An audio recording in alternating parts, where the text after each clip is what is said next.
We don't play no games over here. Hey, Rios, start it. Mr. H. Havoc on the beat. Welcome to Coffee with Rios.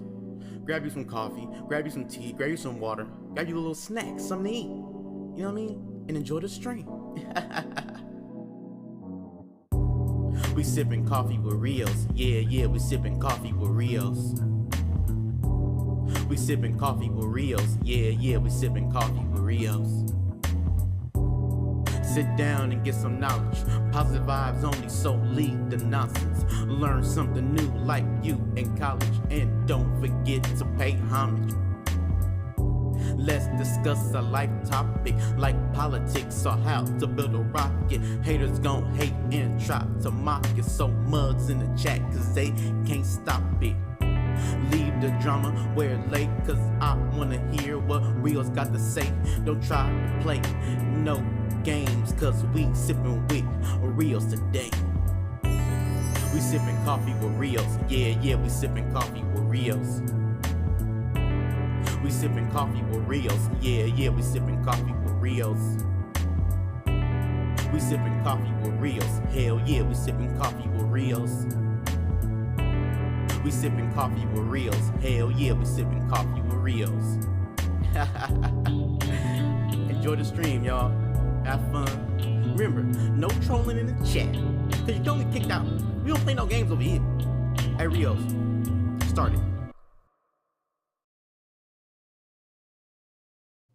What's going down, everybody? AM Wake Up Show at Rios. It's Martin Luther King Day. Let's celebrate an amazing person. Let's have a good day out here.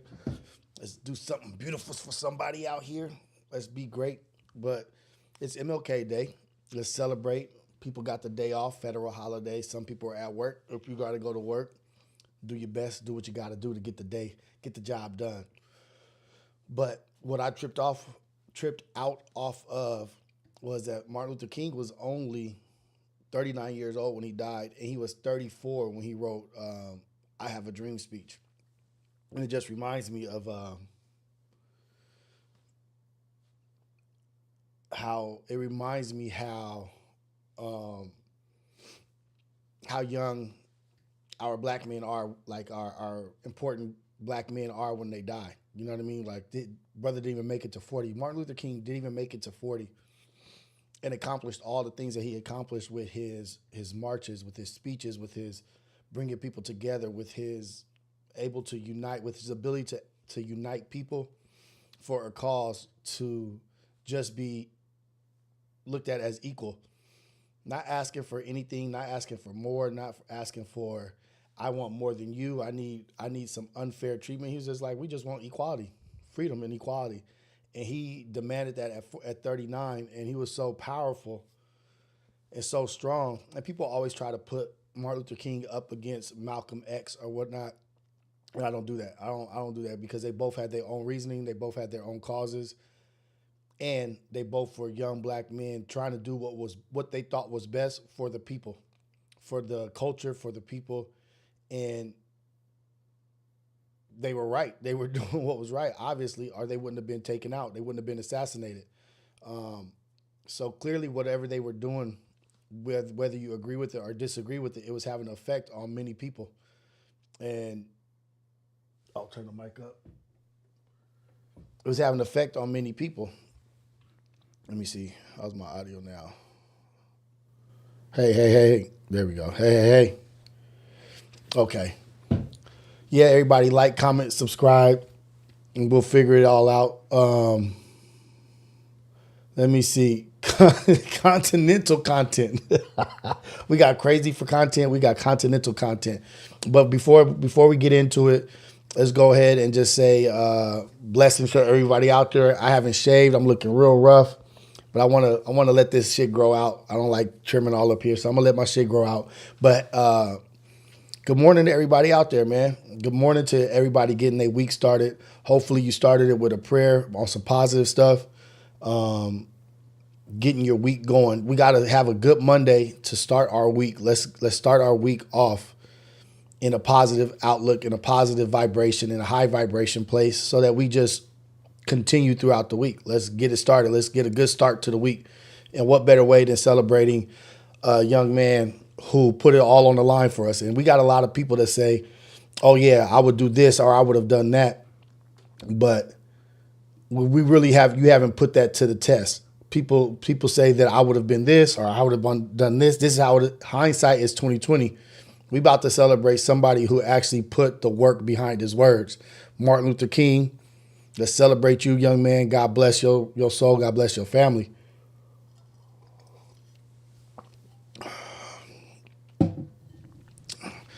Everybody want to say how it was back in the day or I wouldn't have done this. You don't know what you would have done.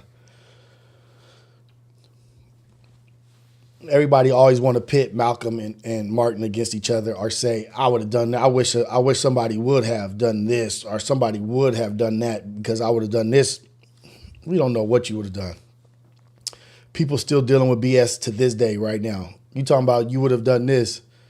You would have done you complaining about Martin Luther King's tactics and Malcolm X or whatever, whoever. And they didn't do the right thing, but you over here in 2025 complaining about child support or some stupid shit that you're dealing with. So let's just take the time to celebrate and not hate. Let's celebrate.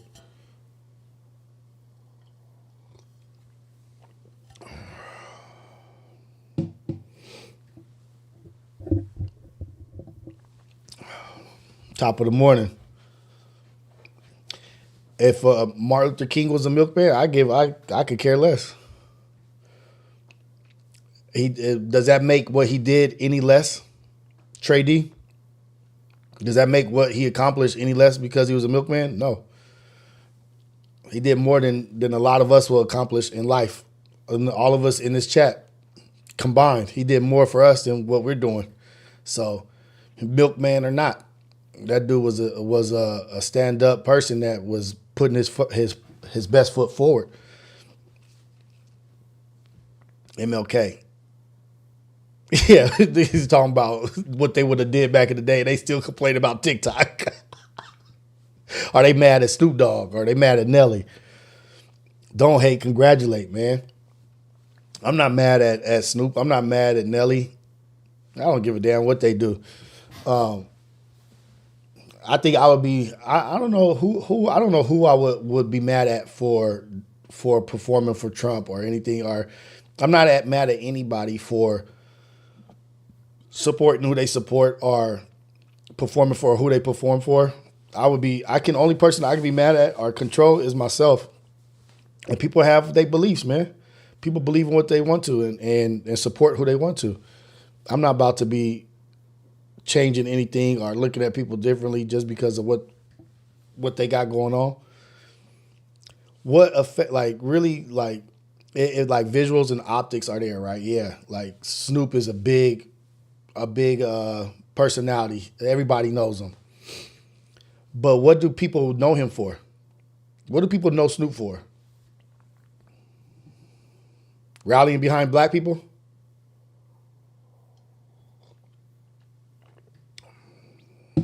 What do you know Snoop for? What is Snoop famous for? For being a gangster rapper, for being a weed head, for smoking weed, rapping gangster rap, being a gangster, being a famous Crip. He ain't known for his political views. He ain't known for his none of that stuff matter. That's not who he is or what he's here for. Like, that's not his position. He ain't Maya Angelou. He up there performing with Soulja Boy and Nelly.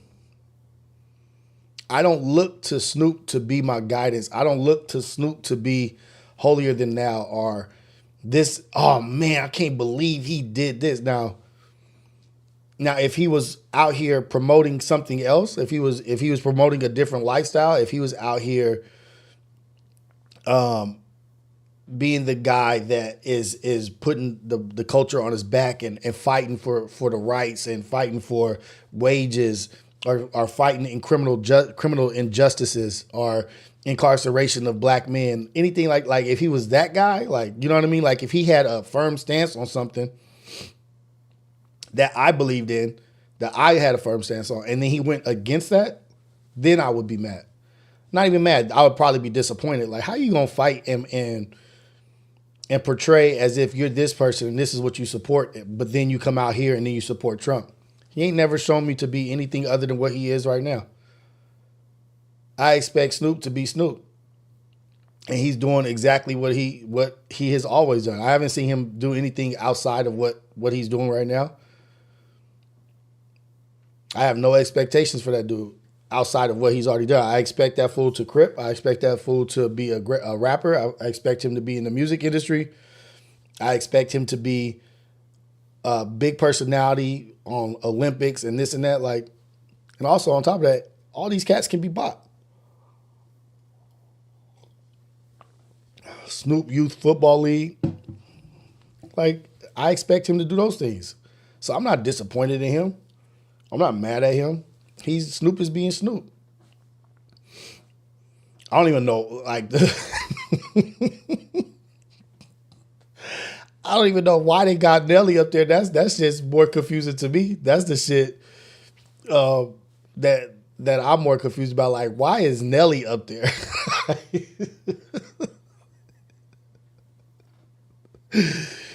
LG Professional, he said something different 8 years ago because he wasn't offered to go be at that inauguration probably.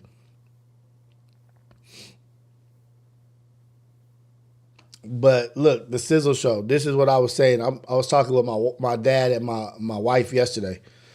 And they didn't say he sold out like it's sellout, but I brought up like people acting like Snoop sold out.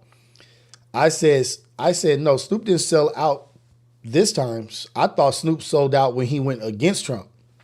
I was like, he's been a long time supporter of Trump, but now that everybody was against Trump 8 years ago, everybody was on Trump's ass. Then at that point he was like, oh man, like you used to mess with Trump. You was Trump's boys. You was mingling with Trump back in the day.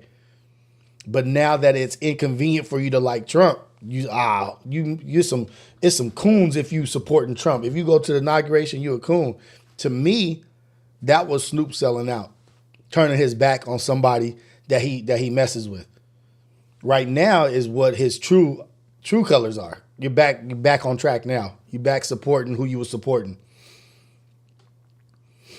Because 8 years ago, before 8 years ago, you was at the parties, you was hanging out with him, you was doing things with him.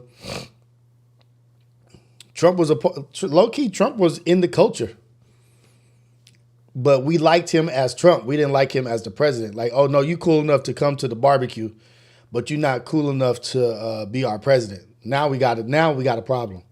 And to me, that was like the more of a sellout kind of thing. Like, nigga, you turned your back on the nigga you was fucking with. Should have just stayed in that circle.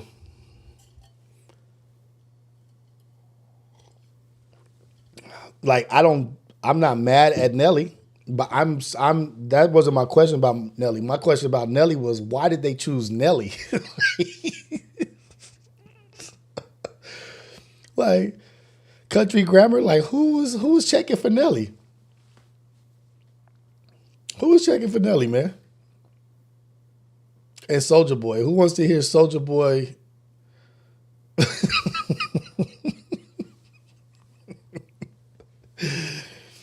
Let be what is. Let be what is. It is what it is. They are who they are. Snoop is who he is. He chasing the bag. Chasing the bag. Oh, I like that, sir. No face. Right wing, left wing, same plane. Right wing, left wing, same plane. Right wing, left wing, same plane. That's dope. I like that. I'll take that. Don Supreme, because Nelly got it hot in here. Because Nelly got all the songs the white people sing at the karaoke. They still doing Nelly songs probably at karaoke and shit. It's getting hot in her. You know, I'm not trying to go hard on nobody or bag on anybody. What is that lineup? The inauguration lineup. Let me see. How?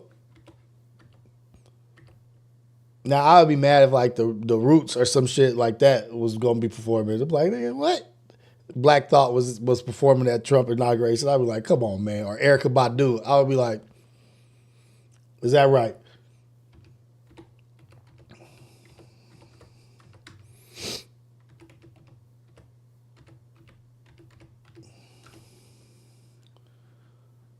Who performing at the inauguration?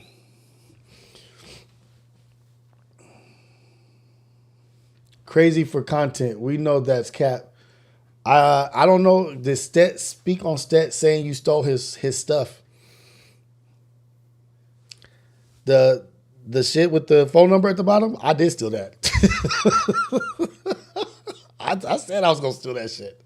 I stole the phone number on the bottom, but Stet ain't the only nigga who's got that. It's a lot of motherfuckers that got that.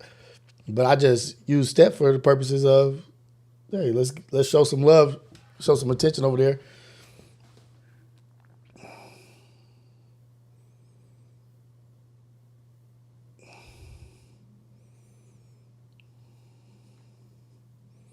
Who's performing at the inauguration? Let me see.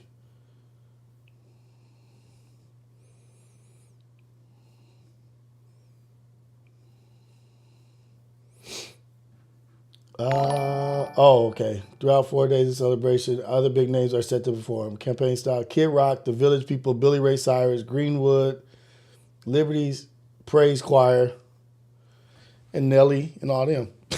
Nelly, Snoop, and Soulja Boy.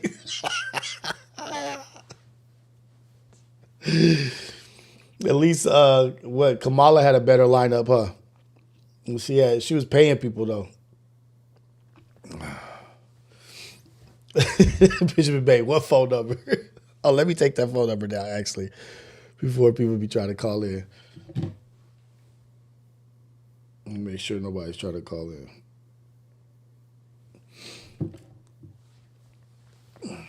But I don't think well, you know what? Let me not speak for anybody. I don't think he said it in a malicious way. I was saying anything that was too much. I doubt it. But if he did, I don't know. Let me see a clip and then I'll respond. But I don't think he said that. I don't think he was doing it in a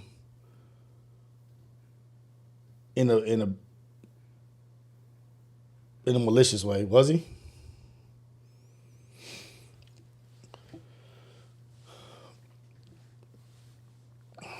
Stet doing his thing, man. Let that dude live, man. Are Yaz and Stet going at it? Man, it's MLK Day, man. We talking about about peace today, man.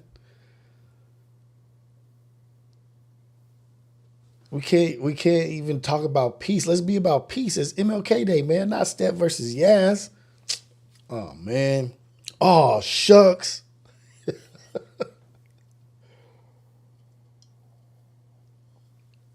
Stet going at Yaz? That's not what I expected to hear this morning. I didn't have that one on the drawing board.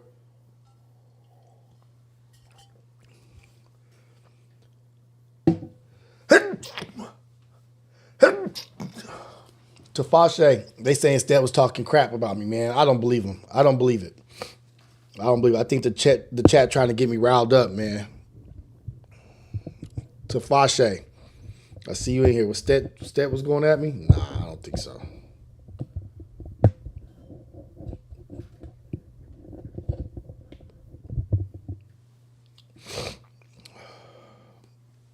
Bless everybody out there. Bless everybody. Have a beautiful week. Bless everybody out there to have a beautiful day. Celebrate Martin Luther King. Celebrate his great accomplishments. Oh, man. They said something on my family, my boys, my brothers. They said something on Ace Boys Worldwide that I didn't agree with. You know what I mean? Like that our ancestors were weak for allowing themselves to be in slavery. I don't agree with that. Not necessarily. I completely disagree with that. Irv, super chat $4.99. Thank you, man. Top of the world, top of the top, Rios world. Let's go. Thank you, Irv. Tafashe, $4.99 super chat. W being consistent. W Rios. W chat. W everyone tuning in at 6 a.m. on their grind. Happy birthday, MLK. Happy birthday to Martin Luther King, man. Thank you, Tafashe. Let's go. Let's celebrate this man who was taken from us way too early. Do you guys even ever think, imagine, what if Malcolm X and Martin Luther King had not been taken out, or the Black Panther had not systematically been torn apart, if the Black Panther, like just three, I'm just going to name three. I'm not even going to get into John F. Kennedy. I'm not going to get into Tupac and all that. But if the Black Panther Party, Malcolm X, and Martin Luther King were still alive, if they weren't assassinated and they were still alive, what do you think the whole world would be different? Sometimes I think about that stuff.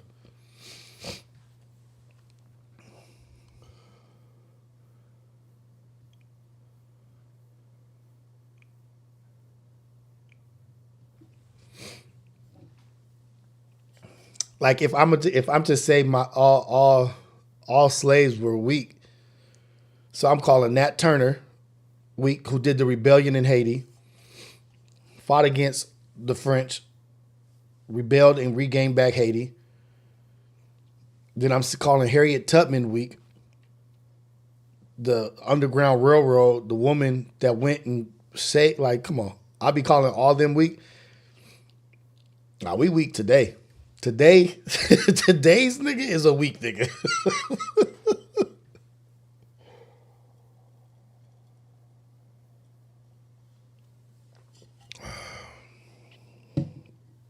We were definitely stronger back in the day. Sorry, y'all, my allergies. I do need to blow my nose. I'm not even gonna talk about Nipsey Hussle and Pac and all that. I'm just talking about just Black Panther Party, Martin Luther King, and Malcolm X.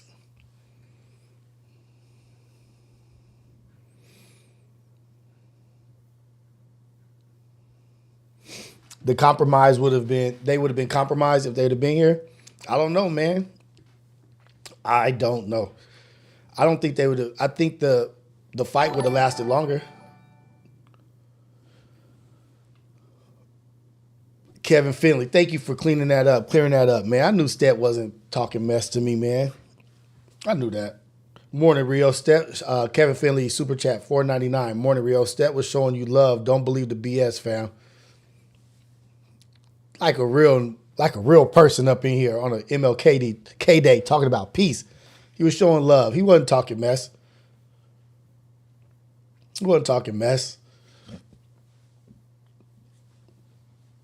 LBC Finest, good morning, guys. Good morning to everybody out there.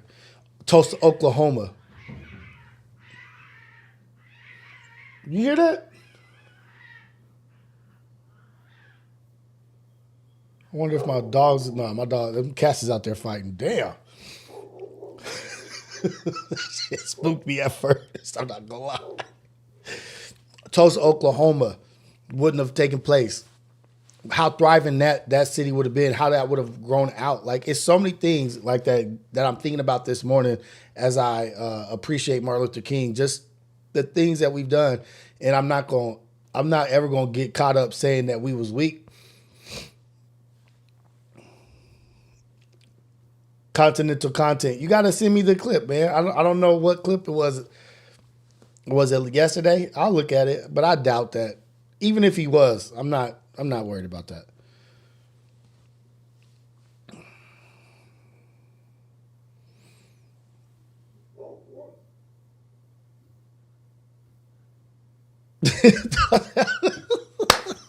Who said that? Carlos Hernandez. I thought that was Stan outside tripping. I thought motherfucker was coming after me. I thought somebody was coming after me, man. Like, damn.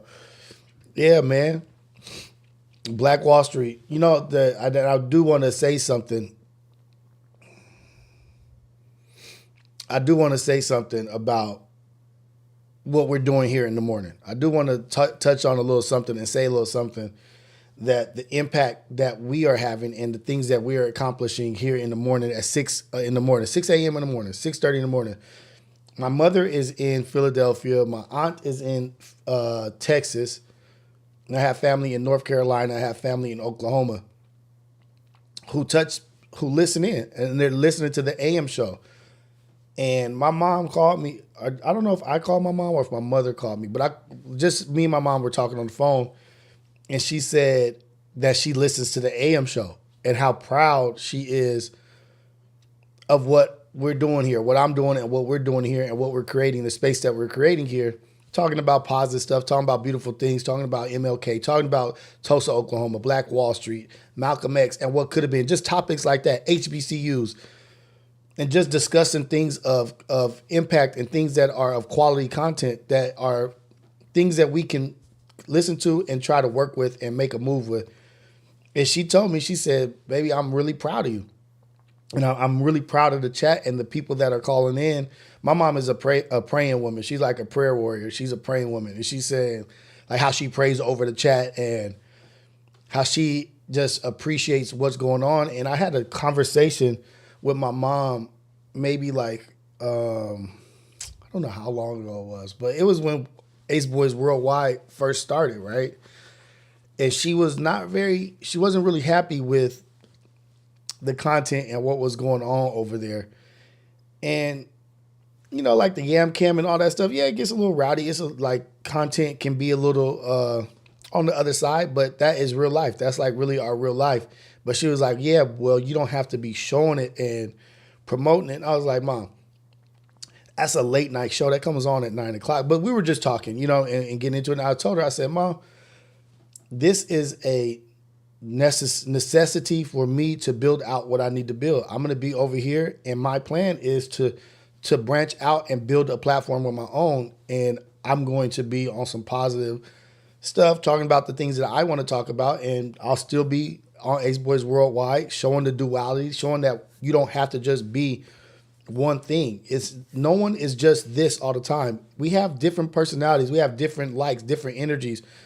And I like to be able to show that, like, you could be a family man, you could be a husband, you could be a father, you can be on some positive stuff, and you can have your brothers and have a good time and entertain, laugh, joke, bag, and get a little raunchy a little bit or whatever, but still maintain who you are in character. And I was telling my mom that, and she was like, well, I really hope that's what you do, baby. She was like, I really hope that's what you do. If you do that. But I told her, I said, this is what I'm going to do. And I'm going to branch out and I'm going to do this. And look at where we are right now, y'all. Look at where we are. We have literally jumped into our own lane.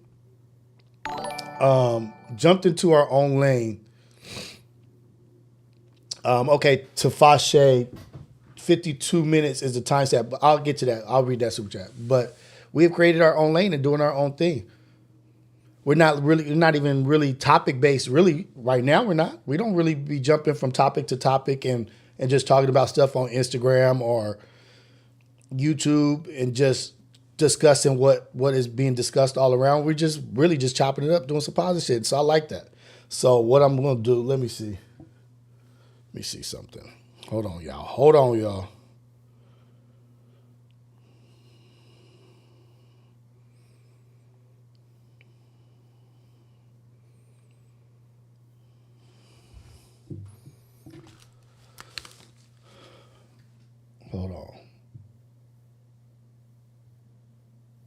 Let me make a phone call real quick.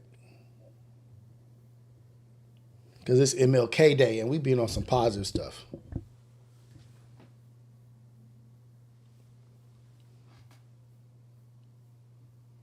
Let me see if this is going to work. Dot Focus, I see you representing for Trump in here.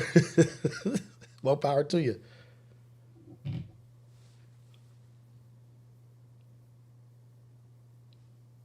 Dang it.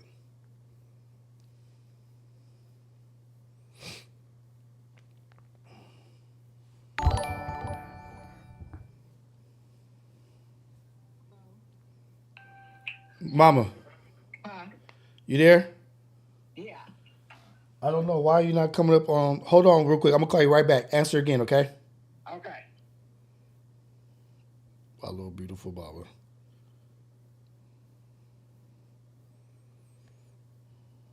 Oh, it wasn't connected. That's why. There we go. Okay, it's connected.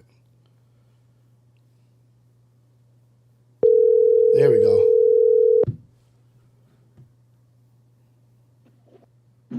Hello. What up, Mama? Okay. How you doing? I'm good. How you doing? Good. Just washing some dishes and made me a smoothie. It made me a smoothie. I'm just calling to tell you that I love you. Is it super cold out there? Yeah, you know what? It's cold. It snowed a lot yesterday. It's always really cold before it snows. And then once it snows, it's not as bad. Okay. But I just been really staying in. I haven't been going out. I didn't go out in it. No, I went somewhere yesterday before it started snowing. And just looking at it outside, it looks so pretty. It's always pretty when it snows. But it's cold, and my apartment is over a base. I'm just laughing at you because I got you on the radio, you on the show, Ma, the AM Wake Up Show. Oh, are you serious? Yeah, I was just calling to tell you I love you and show you some love, and because I had told the chat and shared with them the conversation that we had I think it was maybe Friday, but just how you liked what we were doing over here, and I just wanted to show you some love and just tell you how much I love you, and the chat how much they actually appreciate you, and they blasting in the chat, W Mom, shout out to your mom, Mama Rios, and thank you for your prayers and stuff like that. And so I just want to tell you, like, you a part of the show. Thank you. Thank you, everyone. Blessings to everybody. This is a beautiful show. I'm so excited for the things to come. Thank you, Ma. And I love you, Jason, more than you'll ever know. I got the best sons ever. I love you, Ma. I really, really do. And stay bundled up and try to stay warm, and tell Star and everybody I love them. But I was just calling you to introduce you to the chat and let them know that you really are actually a supporter and you like what we're doing over here. I'm a big supporter. Thank you for calling me and having me on this morning. Yeah. I feel like a celebrity. Well, you are a celebrity. You're a star to me. Oh, I also told Javonda and Anya, I told them also the things you said, how you like them and how you appreciate them. So yeah, I'm so proud of those young women. I really am. I love it. And like I said, I want to follow them. I want to see their show because they have a lot of good things to say. And at my age, I need to hear things that our young women are saying. I wrote some words down. I told you I didn't know what they were talking about. That's just sometimes. So I appreciate you and I appreciate everyone. And you guys just keep it going. Okay, Ma. Thank you so much. I love you. I love you too. Okay. Bye. Bye.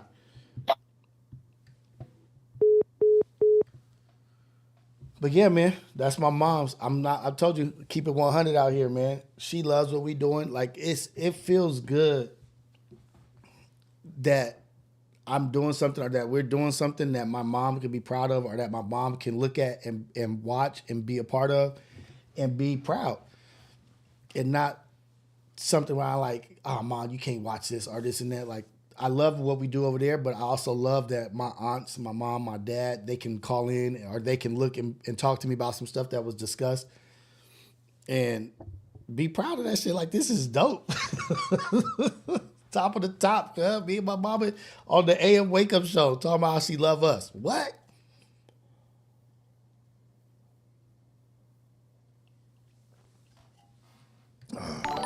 And that's how I want y'all to know. Like, I'm being open. I'm being vulnerable. Yeah, my mom, she's calling me Jason. But yeah, man, we doing something different over here. This is family. This is for kids. This is for women. This is for men. This is for all of us. This is for the community. We're not trying to ostracize or segregate or separate ourselves from anybody. This is for Trump supporters. This is for Kamala supporters. This is for people with love in their heart, people that are trying to do positive things. I'm not against nobody out here unless you on some negative stuff. If you on some negative stuff, I can't deal with you. But if you with the real and you supporting and you being a good person, we all here together to win. You know what I mean? Like we ain't got no time for the BS. We ain't got no time for BS. Like we ain't got time to be mad and angry and just waking up on some dumb stuff. We ain't got time for that. We got to go right now. It's time to go right now. But let me get to this super chat. I got a few more super chats to read. Okay, I left off with Kevin Finley. Tafashe, 199 super chat. The timestamp is 52 if you want to react, Rios. I really don't want to react to it, but if it's there, it's there. Jacob, 199 super chat. Thank your mom for the prayers. Boom. Them mama prayers? Them mama prayers is different. They hit different. If you sitting around and you hear your mama praying for you, or you hear your mama praying over people, it hits different. And I don't want to just say them black mama prayers, but them black mama Baptist church prayers, they can be a little lengthy, but they be hitting hard, man. Like them prayers be hitting. They be saying some things in the prayers that be just getting to your core, to your spirit. But yeah, man, my mom pray over all of us, dude. Taylor Doll TV, 1999 super chat. Thank you, Taylor Doll TV. I appreciate you. W for you, Rio and Mama Rios. Blessings. Thank you so much. I appreciate you. I really, really, really do. Thank you so much. Thank you for appreciating my mom. Thank you for appreciating what we're doing over here. But, I'm proud. I'm all smiles. I'm big cheesing over here. Tafashe, once mama prays, the devil has no chance. Oh, shoot. That is real. Like, you feel like, don't tell me you don't feel like powerful as you leaving the house and your mom praying over you. You leaving the house like, yeah, I got that Jesus on me. Mama praying over you is a powerful thing. Mama praying over you is a powerful thing. Thank God for another day. Protect us from the demons with your angels. Help us stay in the light and live in abundance. Brain Rift. That's a good one. Thank God. Thank you, God, for another day. Protect us from the demons with your angels. Help us stay in your light and live in abundance. Straight up. May what is ours come to us. What's for us will come to us. We will receive it. If it's for us, we'll receive it. Mama praying over you walking out, you feel invincible. Like, yeah, I'm good to go today. Oh, shoot. Jaime, what you talking about? People don't like to conversate unless you agree with their narrative. I feel like that's the kind of like the temperature actually right now of like where we are. That if we don't have the very same opinion, I won't break bread, or I don't want to drink coffee with you, or we can't have lunch and get together or share in festivities if we don't agree about absolutely everything politically. Come on, man. Like, I want everybody in here. Like the way you really learn the most is when you hear the opposite opinion of what you think. Because it triggers thought. It triggers in your mind to work and to think about their position and their perception and their thoughts on things, which makes you have to readjust yours sometimes. Like, oh, wait, you know what? That's a valid point. But you only get that when you come up against maybe opposition or somebody that's opposing your outlook. If you just surround yourself with yes men and people that just agree to your opinion, you're manipulating your social algorithm in real life. You're manipulating your social algorithm to just be content and complacent with what you're doing in life. How do you grow if you don't know what somebody else is thinking? When somebody's outside the box, outside your box thinking, how do you grow?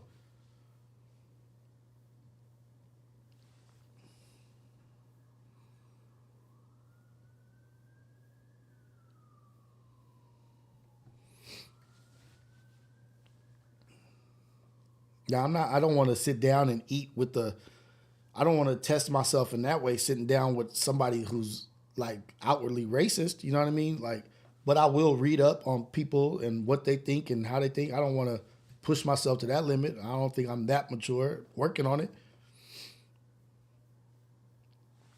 Brian Riff, you on some shit, huh?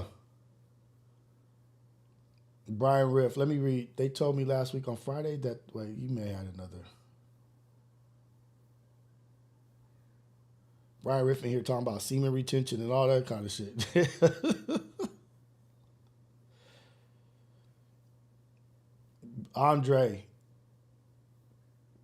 Andre 5000, big bro.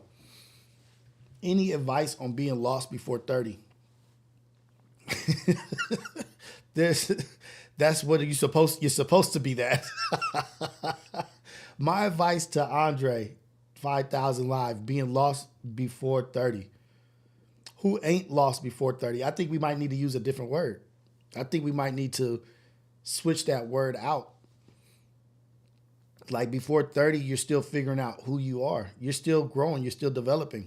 Like I wouldn't say you're lost. I say you're just living life. You're figuring life out. Like you're young. 30 is young.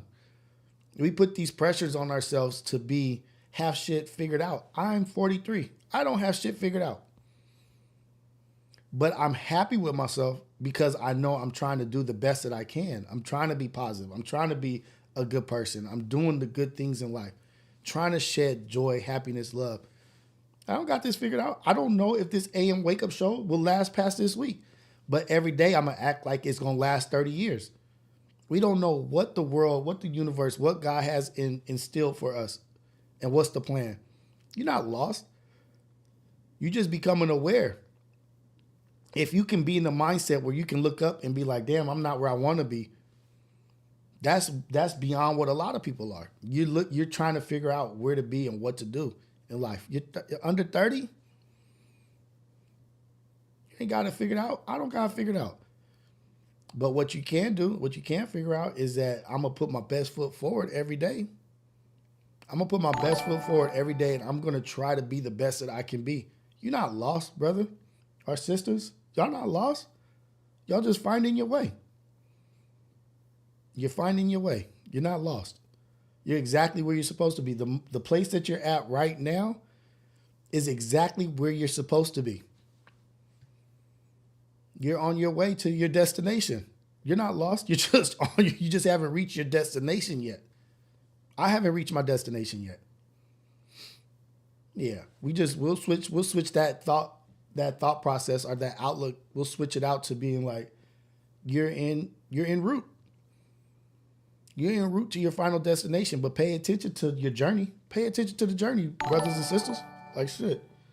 That's real. Pay attention to the journey. You're not lost. You're en route to your destination. We took a few lefts, took a few rights, did a U-turn, but no matter what, it's still the journey on the way to where you're going.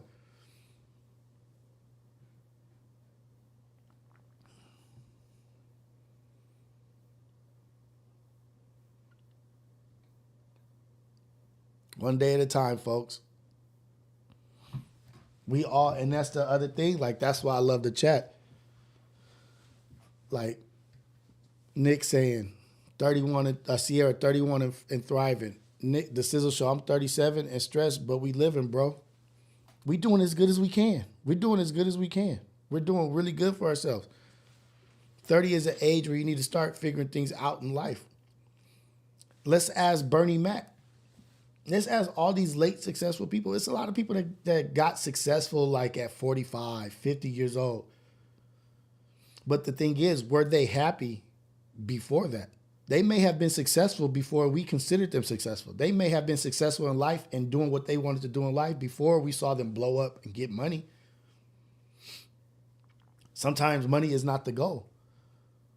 A lot of these people, they get up there, they do things, and what they show us is like, oh damn, get rich quick. Like damn, they were successful fast. I just learned about them, and damn, they've been trucking for a long time. They've been working at it since 20. Stay the course. You ain't lost. You just en route, homie. You in traffic right now. You in traffic on your way to downtown. Don't worry. There's a bunch of ways to get downtown. You can take the 110. You can take the streets. You can take the 5. You can take the 101. Depends on where you at, but you still headed towards downtown. You good. Don't stress out, brother.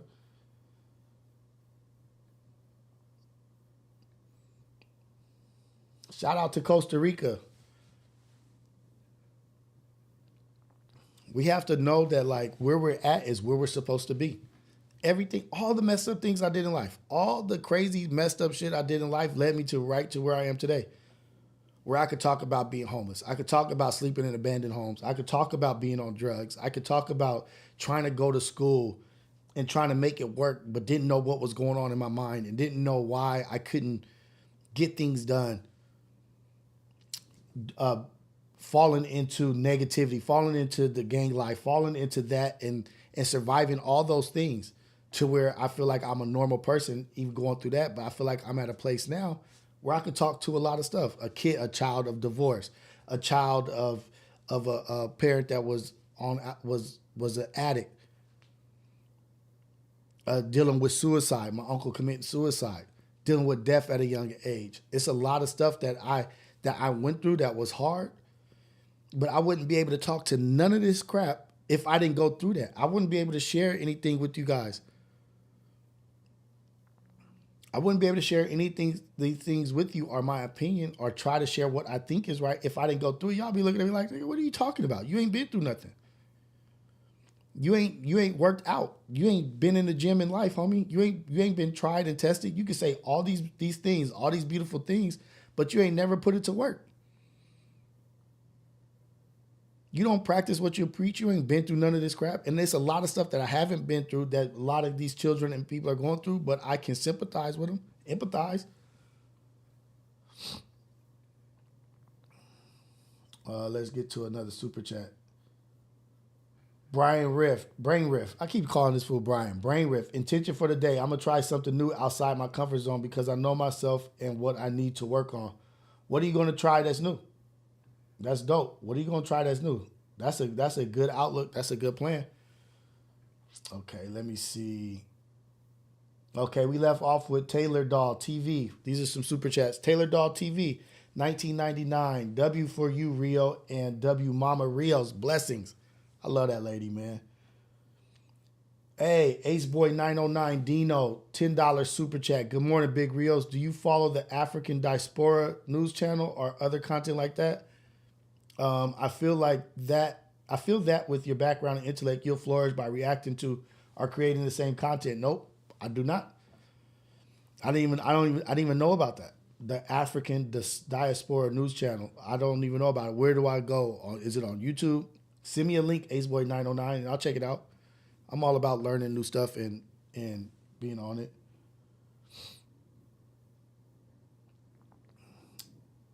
And I feel with your background and intellect, you'll flourish by reacting to or creating the same content. Yeah, send me that. That's dope. I want all that kind of stuff. I just don't know who to follow or where to go to listen to shit like that. Christian Cash, first of all, I want to thank Aceboy909 for the $10 super chat. Thank you very much, brother. Christian Cash, $1.99. You're not lost. You're just searching, bro. We're not lost. Hey, look, no matter where we're at, no matter where you're at, God knows exactly where to find you. Hey, think about it. No matter where you are, God knows exactly where to find you. He knows exactly where you are. Guess who else knows where you are? The devil. So be on your shit. Be on your P's and Q's. You ain't lost. Somebody is watching over you right now, looking at you right now. Like, nah, you good. Make it past these next two obstacles. I got something waiting for you.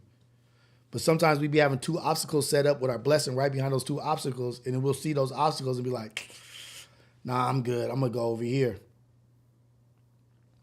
Moving around, going in different directions, but you got to still come back no matter what. You got to come. You could avoid it all you want. You can avoid your fears all you want. You're going to have to face them one day. And right on the back side of that obstacle, right on the other side of that difficult time is your blessing sitting right there. Sometimes we need to go after the shit. Head up. Go head up. Just like in football. Head up. Catch a fade. Sometimes you don't want to fight somebody. But you got to do it to get to the lunchroom, to get past that corner. You got to face that bully. You face that bully. You may not beat that bully, but facing the bully is enough. Facing the monster is enough. You ain't got to beat it. Just got to be there. Like, that's why I love what this fool King be saying. Present, not perfect. You ain't got to be perfect. You just got to be there. You're not lost. You're searching, bro. Shout out Christian Cash for the $1.99 super chat. Appreciate you, fam. Kevin Finley, $4.99 super chat. People will always try to discredit you or assassinate your character when you have an unbiased opinion. 100. That is really true. Not all people will try, but those people, there are those people out there that will try to assassinate your character. The only way they win, the only way somebody can win when they're trying to assassinate your character is when they get you to act out of character. When somebody can force you to act out of your character, act out of who you are, that's when they win. Be you at all times. Don't let somebody get you to acting ugly or get you to hating a whole group of people or get you to hating these people over here because of what this person said. People will always try to throw a little spark to add to the fire, to make a fire. They're trying to add, they might even see something burning and they'll throw fuel on it just because some people like to watch train wrecks. Some people like to sit there and watch a train wreck. They didn't have nothing to do with it, but they're enjoying it taking place. Be careful. Don't be what do they say? Don't be a crash out. Don't be a crash out. Some people just enjoy watching the crash out. They don't care if you win or lose. They just want to see you in the activity. They just want to see you getting active, acting silly, yelling on some silly shit. And then this is the other thing, y'all. I don't know how I got to this or where I'm going with this, but a lot of these people on the internet, a lot of people on TikTok, a lot of people on Instagram, social media or whatever, and they're becoming social media sensations. A lot of these people are slow. A lot of these people were slow, or were in special ed class. And I'm not knocking them, but they're also being taken advantage of, but they're also being looked at like a train wreck. These slow, special ed, ignorant people that are just on here acting however, they're just a train wreck and people are watching. They're just witnessing. A lot of these people are slow. Look at how they act. Just look at how these people act. Look at how slow they talk. Look at how they formulate opinions. Look how they hold on to one thought, one opinion, and one outlook, and they have success in that, and they hold on to that because that's the first time that they've won, or that's the first time that anybody's looked to them or given them attention.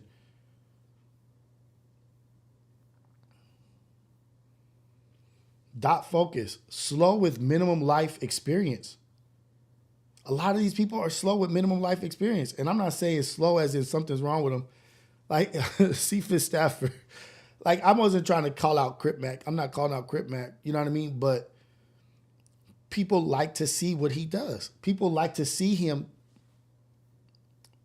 be entertaining. And I don't want to say anything negative about him, but people want to see him act who he is.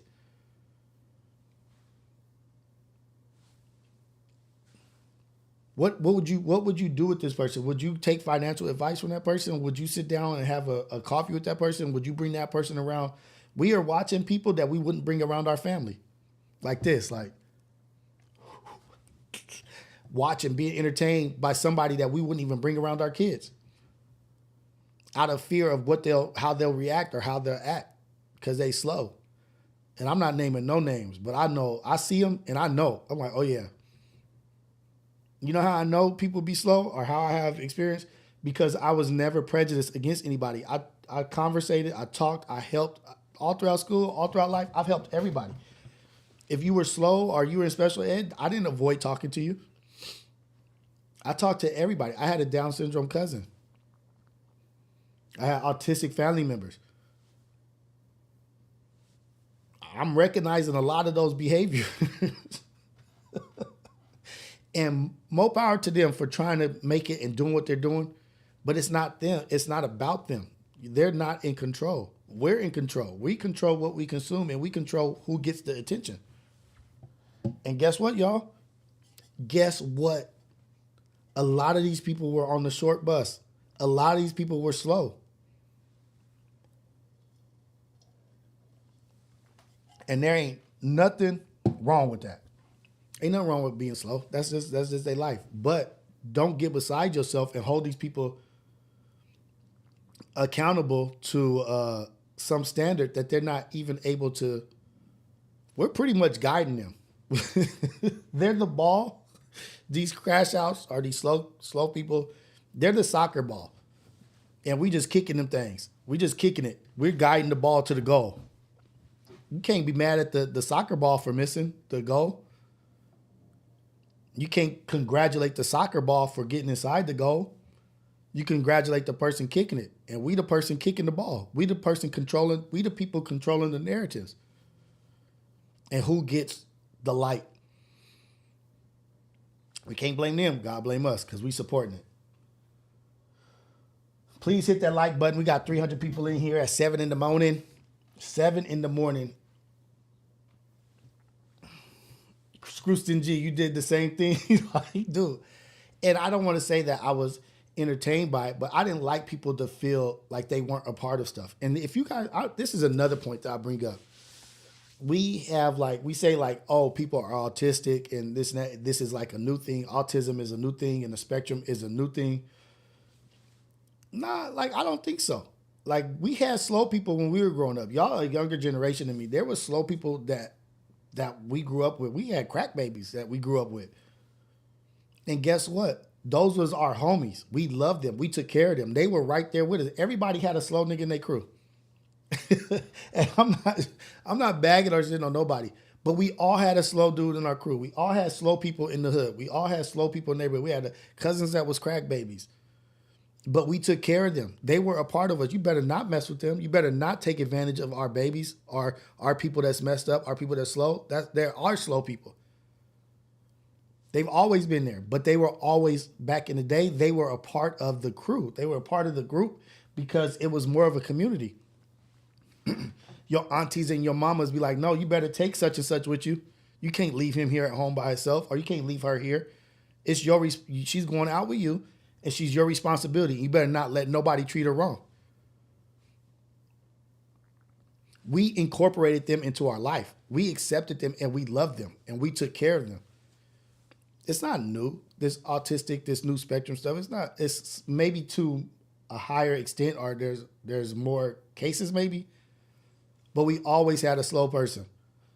We always had somebody that had something a little disturbed, a little delay. But guess what? They were ours. We took care of them. What up, B Breezy? Don't, like, if it's some older people in here, you know what I'm talking about. You know what I'm talking about. And if something happened to them, we was in trouble. Oh, you lost them? Oh, you didn't feed, they didn't eat, or they didn't do, like, yeah, we was held to a different standard as kids back in the day. We was held accountable to taking care of people with disabilities. And there was no way for us to ostracize them and get rid of them. Like, no, go play. He's playing basketball too.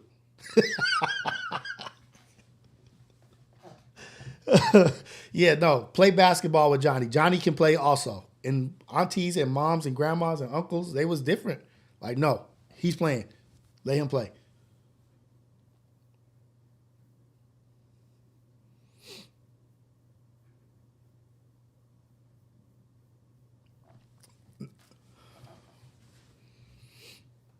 I love us, man. Shout out to Keem. But those people, all those people, now they have access to cameras. They have access to Instagram. They have access to all the shit we have access to. And it's entertaining to people.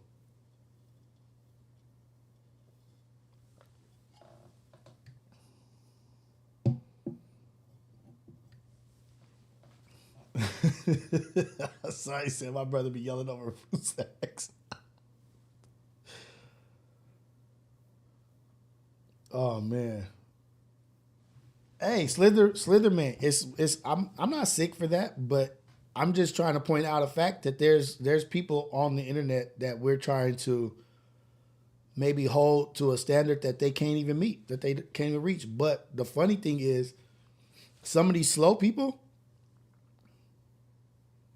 got y'all following them. I don't think y'all in here, but some of these slow people got a following behind them. And they crashing out on this person, they crashing out on that person, and we over here, like the Roman Colosseum, like the Colosseum, we just in the crowd like kill them, kill. Throwing that fuel right on the fire, like, man. Oh shoot. Oh man, I don't even want to see that on World Star, UG, man. I don't even want to see that. But let's celebrate each other. Like, I don't know how we got there. This is just a natural conversation, and that's the direction that it went, y'all. Oh man, what's my thoughts on TikTok?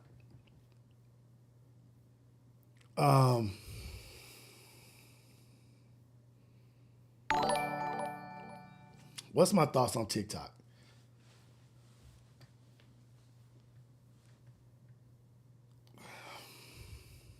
Let me see. Okay, my thought on TikTok. TikTok is what it is. I'll bring up this. I'll say that TikTok, I'll say this about Trump. Trump is a great manipulator. All these politicians are manipulators. They all are. Every single politician, every single person is a manipulator. But Trump is different because he didn't get into politics and start manipulating. Like these politicians, they get into politics and they start off one way and then they get corrupted maybe, and then they start manipulating. Trump came into politics as a master manipulator, manipulating industries, financial industries, manipulating contracts, he was great at what he does. And to be successful, I don't care what anybody says, to be as successful as a Trump or these rich people out here, you got to do some shit wrong. You got to be hungry. If you ain't cheating, you ain't trying. So he already came to the game as a master manipulator, as you have to be. You have to manipulate people in politics.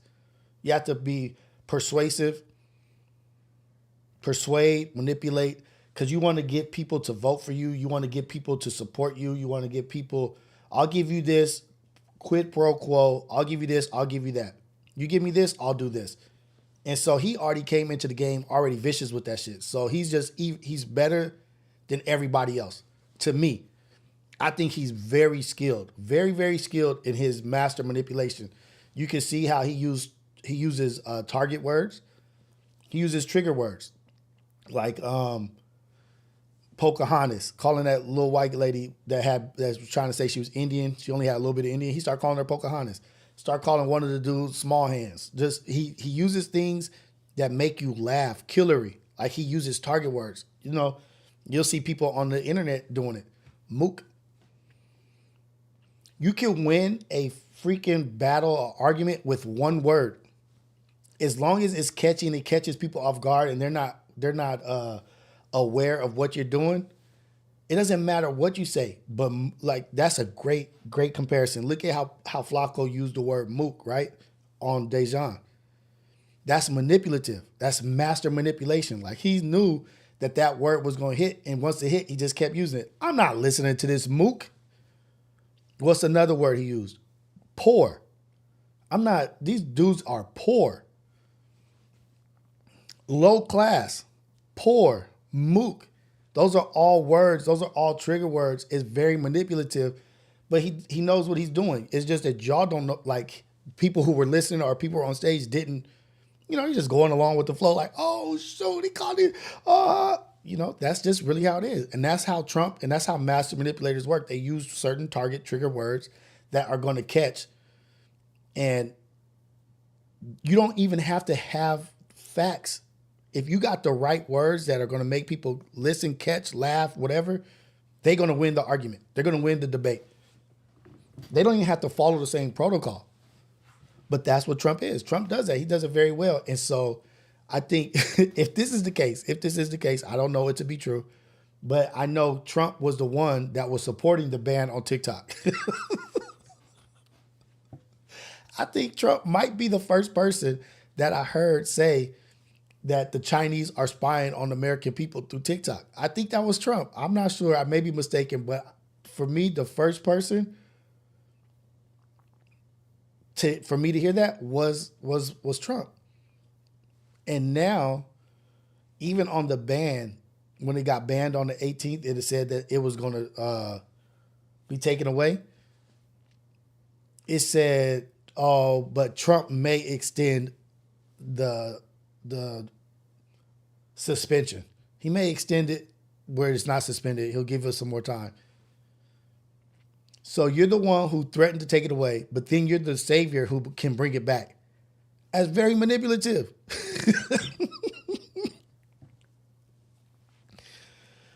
Oh shoot, it's very manipulative, but it is a great ploy. It was very, if this is it, it's super strategic.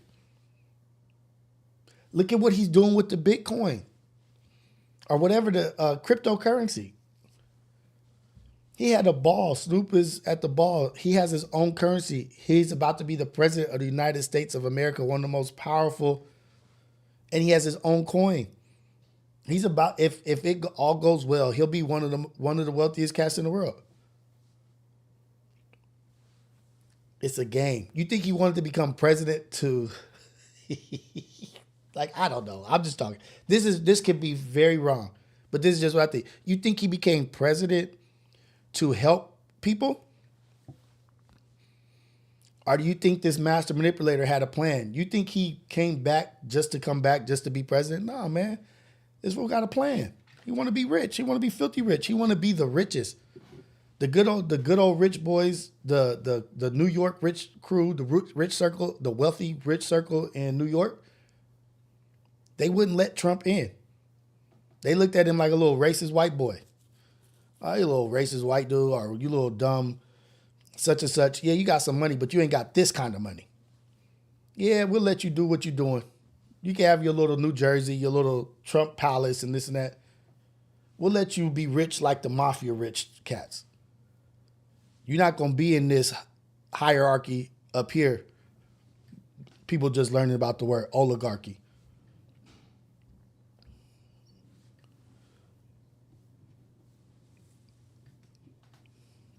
Trump is mad at the rich people too. He's mad at the rich people too. They wouldn't let him buy an NFL team. They wouldn't let him in the group. Oh, I can't be rich like y'all. I can't be accepted in the circles with y'all. All right. Forget the political swamp. I hate all you politicians. I hate all you wealthy cats that kept me out. But that don't mean he like us also.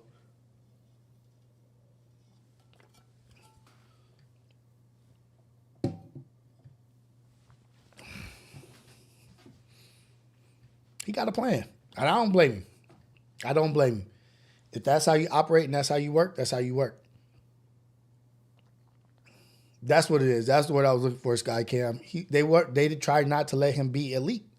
They try to keep him out of that elite crowd. What up, Valerie? Hope you had a beautiful birthday.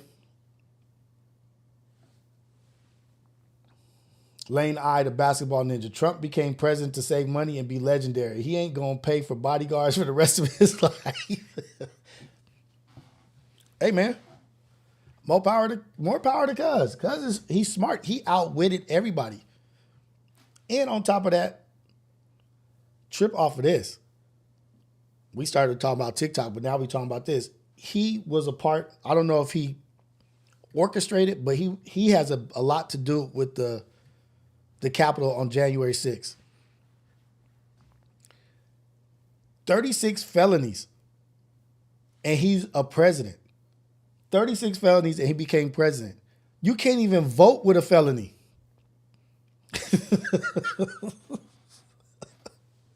What? You can't even vote if you have a felony.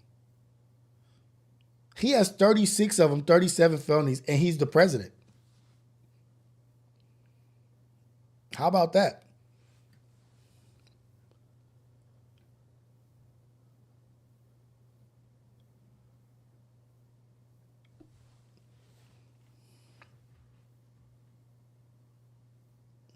Oh, felons can vote. I thought felons couldn't vote.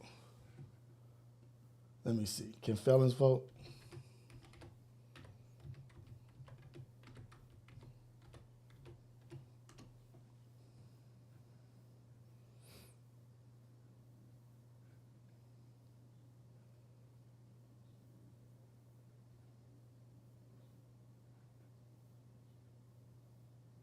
There has been common practice in the United States to make felons ineligible to vote in some cases permanently.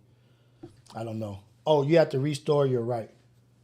Restoration. It has been common practice in the United States. Currently, state approaches felon disenfranchised very tremendously. NCI has divided states in 4 categories. Yeah.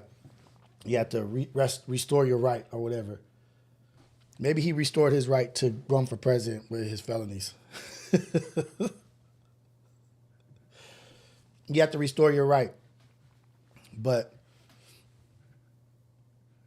it has been common practice in the United States to make felons ineligible to vote, in some cases permanently. Over the last few decades, the general trend has been toward reinstating the right to vote at some point. Although this is a state-by-state policy, recent state actions below. Currently, state approaches to felon disenfranchisement in CLS has divided states in 4 categories in all cases. Nebraska, Oklahoma, Virginia,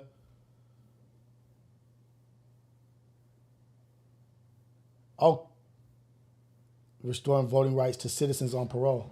Yeah, you're right. A lot of places have restored it, but a lot of places have not. Damn. Washington enacted requiring inmates are notified in writing of the process for restoration of voting rights before leaving the authority of Department of Corrections. So it's on the felon. It's on you to do your due diligence to get back in there and vote. Thank you for whoever put that in there. Some states it don't matter.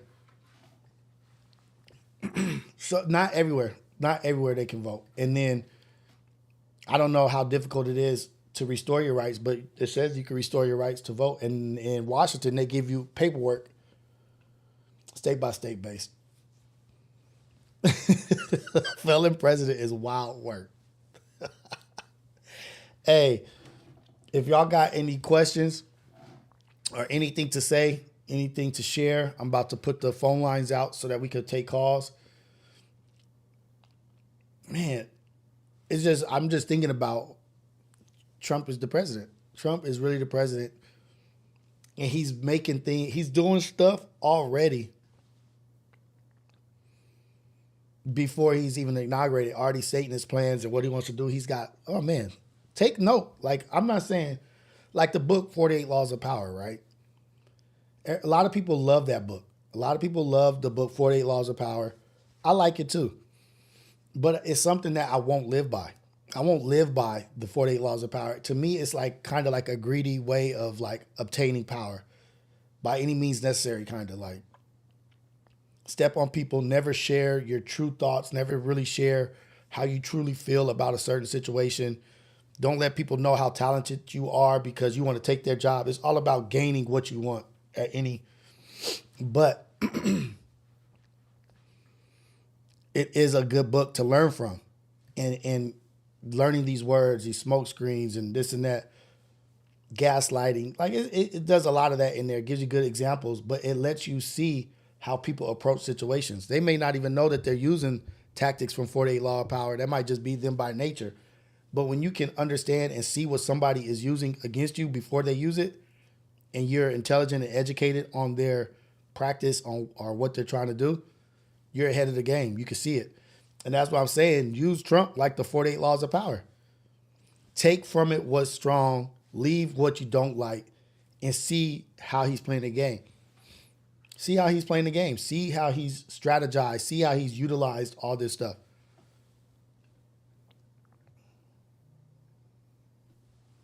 And use it in your everyday life. Use it in certain things that you do.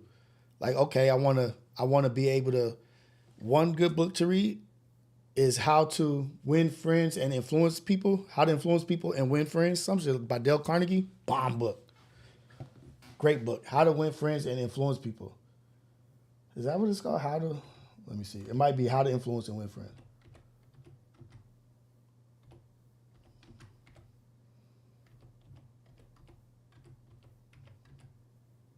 How to Win Friends and Influence People. One of the bombest books.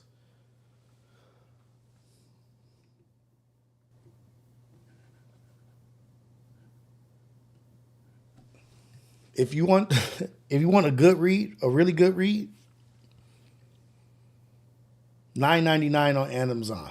This is one of the best purchases. Dale Carnegie is dope in general. Just as dope as hell in general. How to Win Friends and Influence People. It's a bunch of gems in there.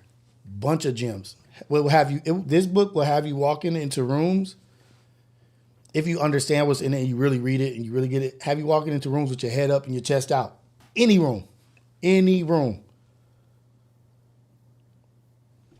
I'm not making stuff up. That's really what it is.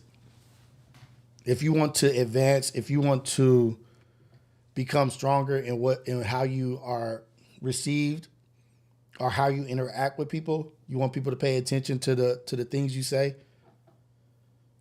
That book really has great points. Great points.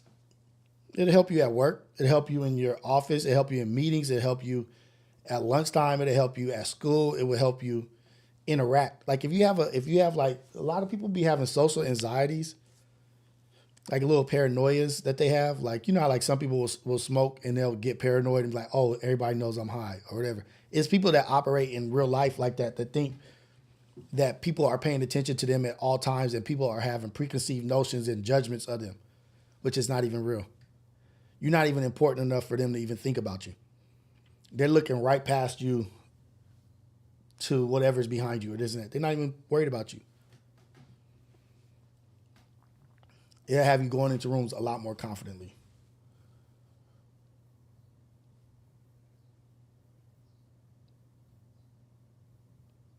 King J, just so y'all know, there's a lot of public libraries out there online that you could get PDF of the book for free. Boom. You get a PDF of the book for free. That's bomb.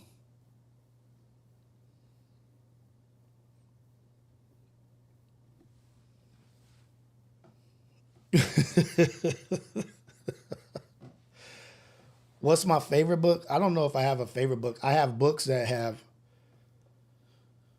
affected me in a great way. That's one of them. How to Influence People. The Secret was a book that affected me. Intention Manifesting, like putting out what you want to come back. The Secret, How to Influence People, and How to Win Friends and Influence People. Emotional Intelligence 2.0. The Power of Now by Eckhart Tolle. The Power of Now by Eckhart Tolle. The Behold the Pale Horse. The New World Order. What's another one? The Alchemist. Oh man.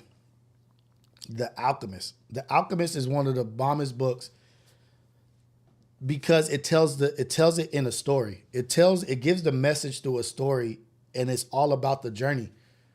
Like, don't get caught up in somebody else's dream for you. Don't get caught up in somebody else that's successful and you're working for them and they're successful. That's their success. That's not yours. Keep your eye on the prize. What did you start this journey for? What did you want your destination to be? Is this what you're stuck at? Is this a part of your destination? Are you going to stay here forever? Are you going to be like, no, I can't get caught up in this glitz and glamour. I need to keep going. I need to continue my journey. The Alchemist is bomb because it's a message. The messaging is all throughout the book, and it's a great story. It's not just the messaging, like, oh, boom, boom, boom. This is what you do here. This is this. This is this. It gives like example through the journey of this dude, the Alchemist. And it's like the characters in the book are freaking vicious.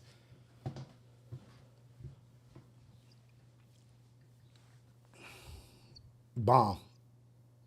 The Art of War by Sun Tzu is good. Like I like it. I think it's it's like occultish, you know what I mean? But it's good. I like how it's written. I like how it's written for sure. What's another one? I'll tell you something that had the most effect on me in life. You know what? I don't even care. We're going to take all the time we have to. But it's a poem called If. And I've said this in one of my early lives. One of my lives, like super early. That this poem by Rudyard Kipling is one of the dopest poems ever. Let me see if I could bring up an image of that.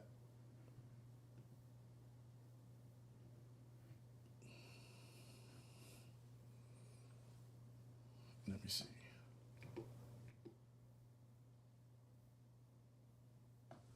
Let me see if I can move it out the way. Oh, not that one. Hold on. Boom. This poem right here, If, changed my life. I'm not even joking when I say that. Hey, what's up, Tyson Tyler? Glad you're enjoying your dinner. Shout out to Australia. Like, if you read this in high school, AZ's Finest, read it again. Like, in every section of this is so cold. Every section. If you could keep your head when all about you are losing theirs and blaming it on you. If you could remain calm and cool when everybody is blaming you for what's going on. If you can trust yourself when all men doubt you, but make allowance for their doubting too. Do you understand that? If you can trust yourself, if you can stand tall in who you are and trust what you're doing is right, when all men doubt you, like, nah, man, I don't think that's the right decision. I don't think you're capable of that.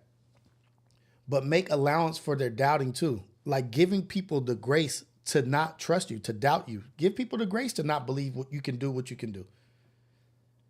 Give those doubters the grace to be doubters. Don't even blame them for being doubters. You may have given them great reason to doubt.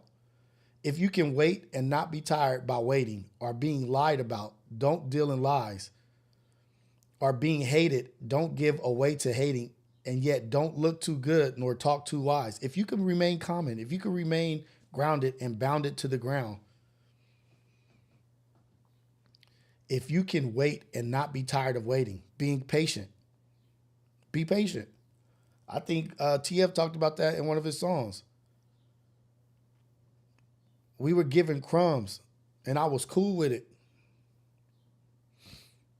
Or being hated on, and don't give away to hating. People are hating on me. People are saying negative shit, but don't give way to their way of thinking. You ain't got to hate back on them. Let them do what they're doing. And yet not look too good. You ain't got to outshine and be too flossy or use words that people don't understand. Be common. It's okay to be common. This one right here.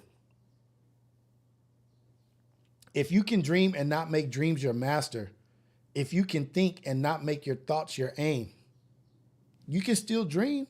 You can still dream, but don't become obsessive where that's all you're doing. Keep your goal at hand, but don't lose your mind behind your goal. Don't lose your mind behind your dream.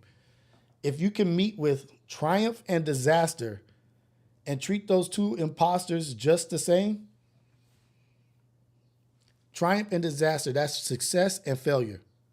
Success and failure. If you can meet success and failure as the same and treat those two imposters just the same. They're imposters. They're the same thing. You learn just as much from success and from failure as you do success. You learn from both. And then this one. If you can bear to hear the truth you've spoken, if you could bear to hear what you said,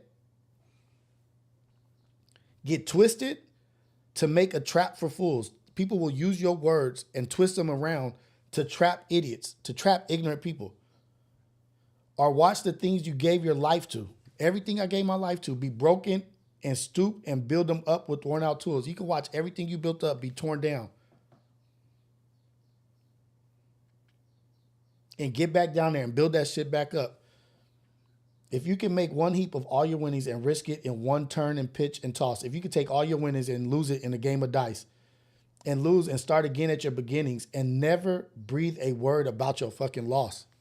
If you could take all your winnings and lose it in the dice game and never breathe a word of your loss. Get back up and go. If you can force your heart and nerve and sinew to serve your turn long after they're gone, and so hold on when there is nothing in you except the will which says to them, hold on.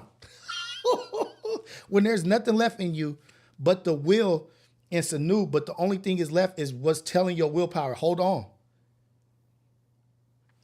If you can talk with crowds and keep your virtue, or walk with kings nor lose the common touch, if neither foes nor living friends can hurt you, if all men count with you, but none too much, if you can fill the unforgiving minute with 60 seconds worth of distance run, yours is the earth and everything that's in it. And which is more, you'll be a man, my son. Ooh. I'm telling you, this poem changed a lot in my life.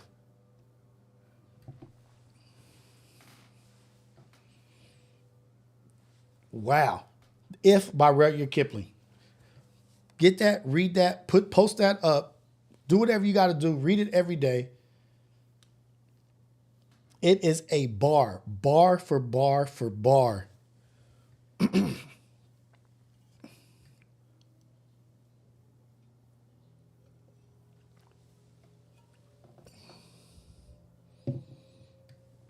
But yeah, those are my reads. Those are the things that I think that I have read. And there's 3 more poems that I read, but that right there is the killer cold one. Share the poem again? I'm sorry. Okay, hold on. Where's it at? Dang it. There we go.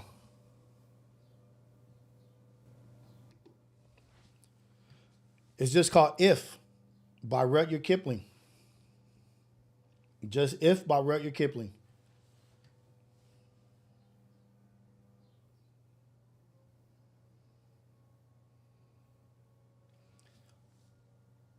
If you can hear the truth you spoke and twisted by knaves to make a trap for fools. How often does that happen? How often do people take your words and use them against you and twist your words and try to fool idiots around you to believe them on what you said? Like, nigga, that's not what I said.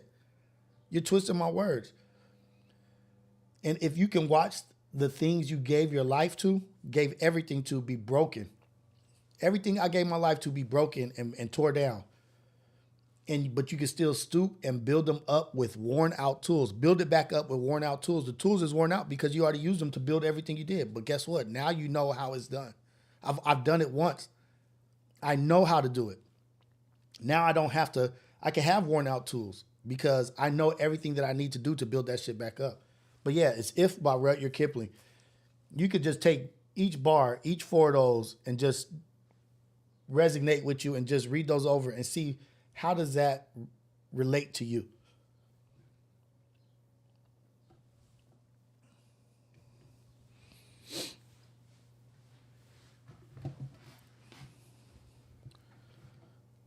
That's was written, I think, in when was that written?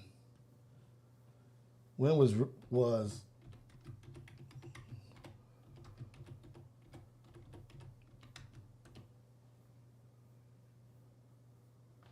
1895.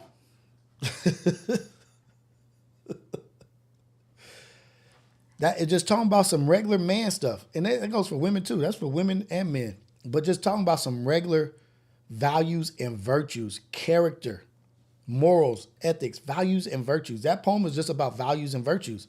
But he was writing about that in 1895. Motherfuckers back in the day was way stronger than what we is today. Way stronger. We soft. I hate to admit it. We soft now. Our ancestors wasn't soft. We are soft. King J read it 4 times and got different meaning every time. The Sizzle Show as a man. No way. 1900s. The 1895. God damn. Money is the root of evil, but you can still have some and be pure too. It's about what you do with it. It doesn't make brain. Okay. Let's see if we got any super chats in here. Fan funding. We got some fan funding. C Butter, $1.99 super chat. No message, just $1.99 super chat. I appreciate you, C Butter. Really, really do. We got Big Al, $1.99 super chat. $2 ain't much, but I appreciate. $2 is everything. Don't minimize what you put in the pot. $2 is everything. $2 to some people is the ratio. $2 of what I can give means more than what some people could give 1,000. My $2 means more than what that person's $1,000 is. I need my $2. That $2 means a lot to me. But by me giving you the $2 means more than somebody that's filthy rich. It's like, here go 1,000. They just brush you off. $2 is everything. I appreciate it.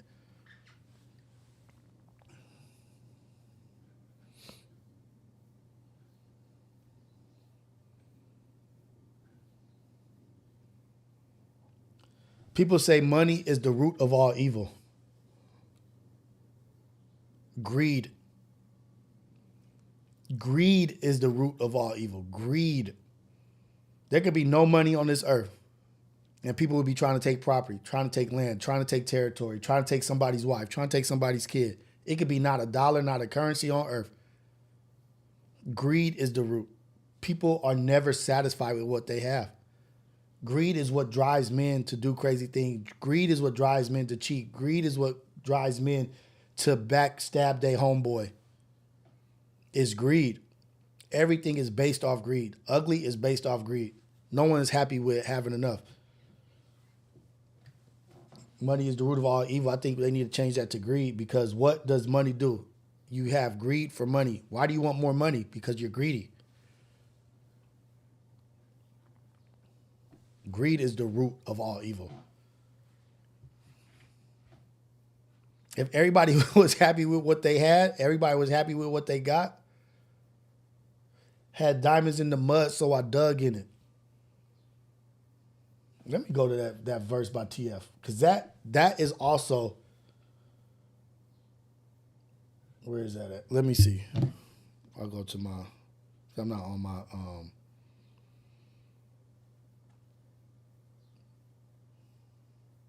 music. Hold on, y'all.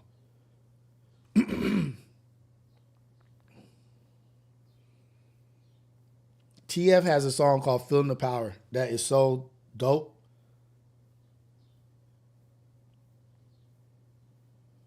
No, I can feel it.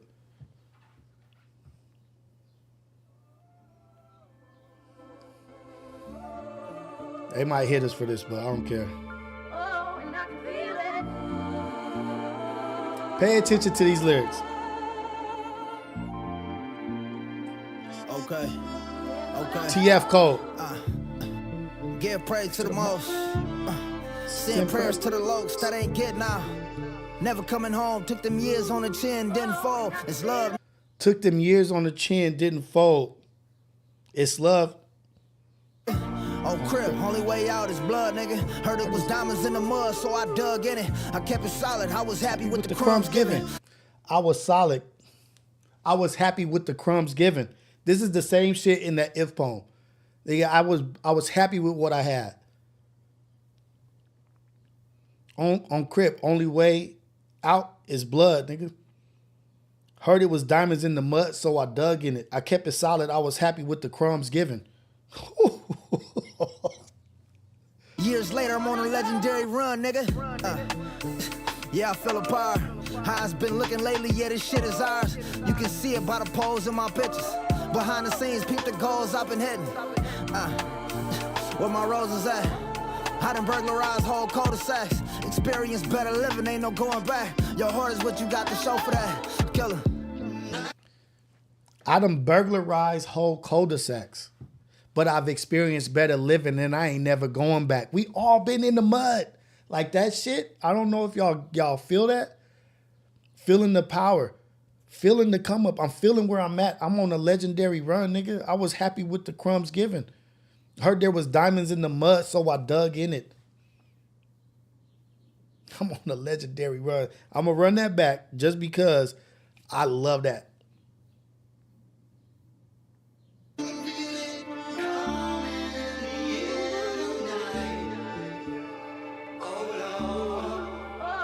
Here we go. Running it back. Y'all got to deal with it because this nigga TF is vicious. telling you this first. I'm gonna get demonetized or I might take it out, but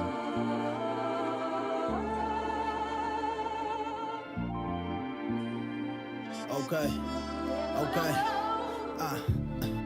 Give praise to the most. Send prayers to the locs that ain't getting out. Never coming home, took them years on the chin, didn't fall. It's love, nigga.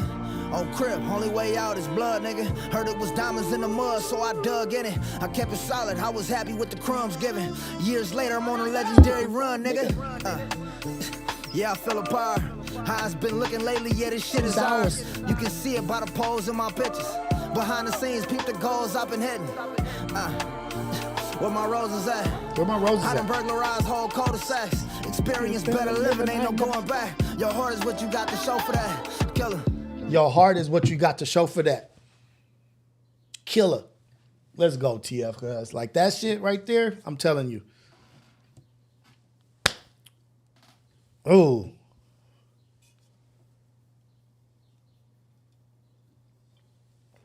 I don't know how long I've been sober, but I've been sober for a while.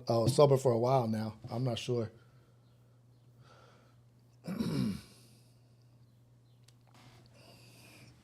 Sleep Sinatra. Go check out me and TF's reality check.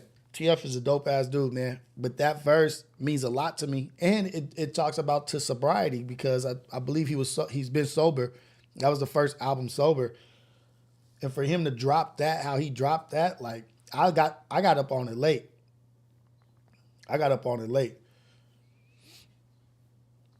But it speaks to humbling yourself and recognizing sacrifices of people around you. When I said read the if, watch your shit and be broken down and never speak a word of it. I saw diamonds. I heard there was diamonds in the mud, so I dug in it. I was happy with the crumbs given. Like I didn't complain. I had crumbs. I watched everybody win. I saw everybody eating good. I was happy with the crumbs given. Now look at me.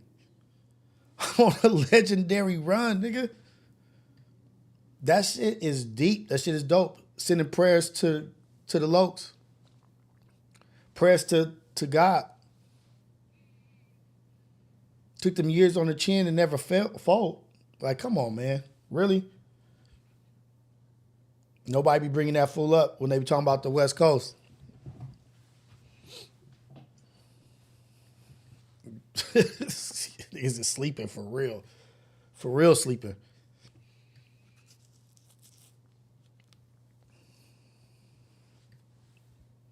I appreciate all y'all in here. Please make sure to like and subscribe to the video.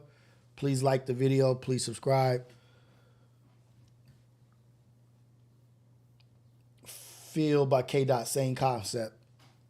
Well, that's what's up. But that dude was on my couch in my house, met my children. I'm proud of that moment in my life. Proud of that interview. Proud of that dude. Proud of what he's got going on. They sleeping on TF, but look, TF is an example of what he's talking about right now. Like, look at us. We're all like, why TF ain't, he need to be blown up. People need to be paying attention. We mad about it. And TF just sitting back.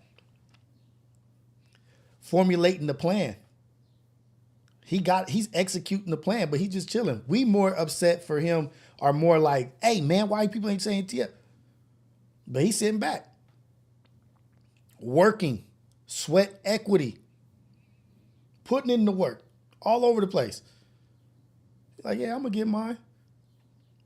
I heard there was diamonds in the mud, so I dug in it. What is he doing right now? He's digging right now in the mud, digging for the diamonds right now. Who are you? Are y'all digging for the diamonds? Are y'all in the mud digging for the diamonds? Are y'all complaining about the crumbs that's given? Are y'all complaining, sitting there complaining about what you have and what you don't got?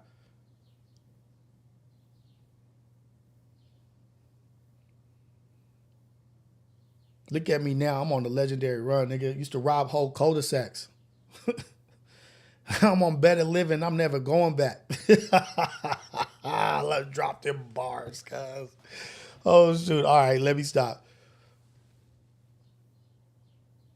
God paying TF for his hard work, right? And his story. Look at his story. Look at, like,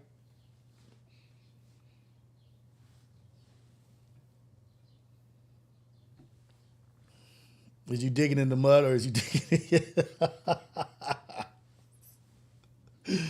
Oh, shoot. What up, Valerie? Don't sleep over here. It's been about TF. That's what I'm talking about. What up, Tati? What's going down? Good morning. Young lady, thank you for being in here supporting. Tyson Tyler, no, I know. But I feel this is my own immaturity, my own insecurity, my own shortcomings. People ain't advocating enough for him, but that's just me. That's just my own. There may be people advocating for him all over the world are speaking up for him in rooms that we're not in, but I don't hear his name enough from people. Anytime, what about West Coast artists? Like TF. What? No one wants to. Oh, okay. That song is called "I Can Feel It." Can feel it. And who is that? That's a Phil Collins. Is that Phil Collins? That's a Phil Collins. What do they call that when they like use the beat or when they use a portion of another song? That's a Phil Collins sample. I believe it's Phil Collins sample. I can feel it.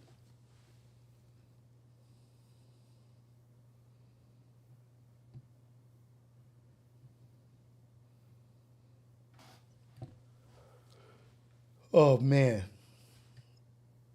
Christian Lopez, you never heard of who? TF? Hey, go. You're welcome then, Christian. Hey, TF, T.F. I'm going to just go to, so you can see if you don't know who he is, I want you to know who this cat is. And look him up.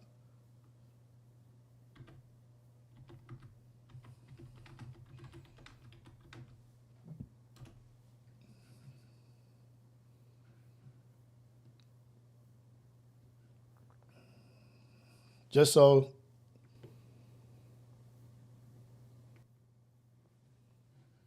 this is TF. Go look him up, Christian Lopez. Go download whatever you got to download. Go put some streams in, whatever. But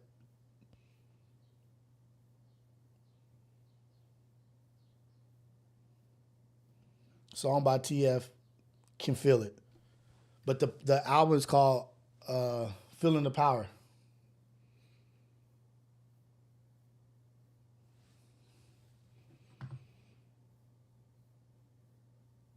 King J.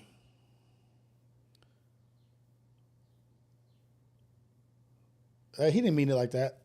He's not. We got to be careful, but I don't think he meant the N word like that. He's not. But if you don't know who TF is, Christian Lopez, this is him. Download it, and just so you know some information on TF, this is his album where he was sober. And you don't have any history on TF, look him up. But also Christian Lopez, I have a reality check interview with TF on my page. And not because it's my page and not because it's my interview, but if you want to get to know who TF is and see the character of the man, that reality check, that interview really lets you see TF and hear TF and what he's about. It's a great interview outside of me talking. Just TF alone, it was a great, great interview. So go check out that interview. Check out his music. He's got new music dropping, and he's on the Apollo. He's on MacWap's Wapulation TV, or is it MacWap TV?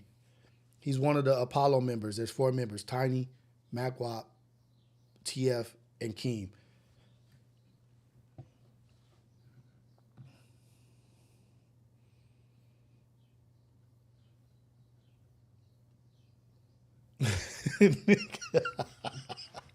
Yeah, I don't think he meant that. Oh, bad.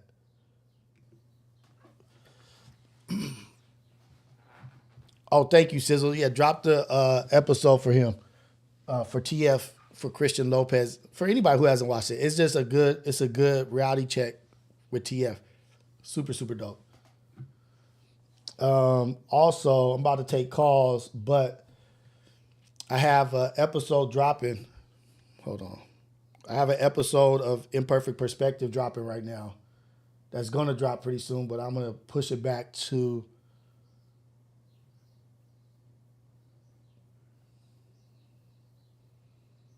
where's it at?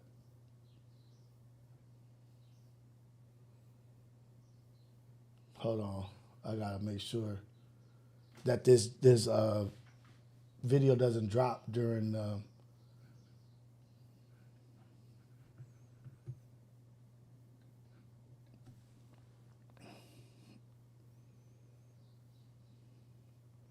Imperfect Perspective is going to drop after this video, after this live.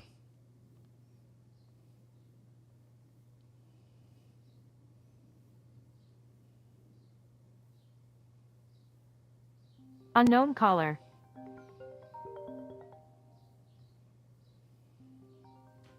Hold on, y'all. I'm not accepting calls right now. Just a second. My bad.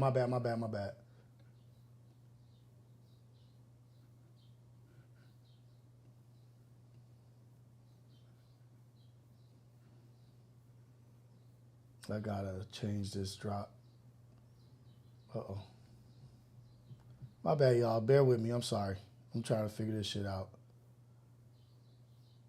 I think I have this shit dropping at 8:30. Oh, I gotta drop it at 8:30. Okay. We're good.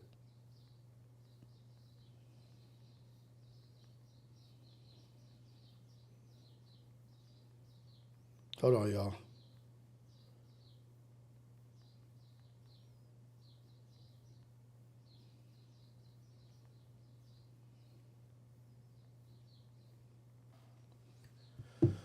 All right, let's take some calls. I remember first seeing TF on By Any Means video by Q, and to see where they all at now is fire. Super fire. Super fire.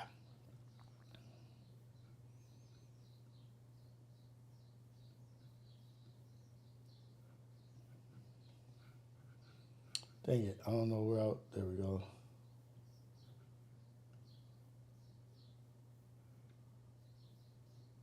Trying to get back home. Hold on.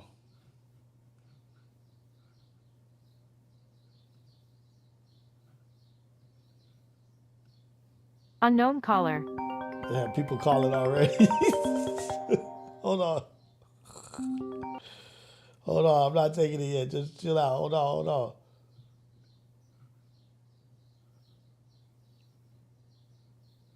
Dang it.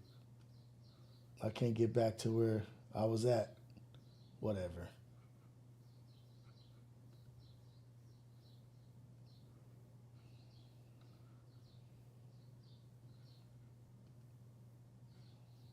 All right, let's take these calls. I'm going to read some of these messages real quick. Let me see if I got any. Dang.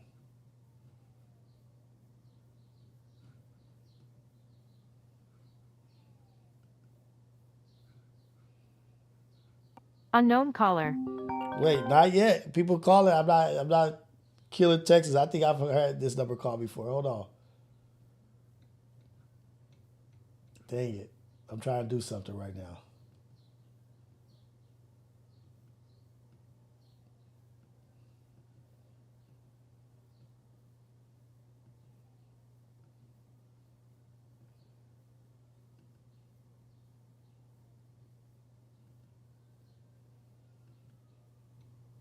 Dang it.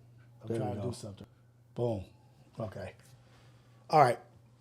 Now, once I drop this number in here, then we can start taking calls. Let's go. Now we can start taking calls.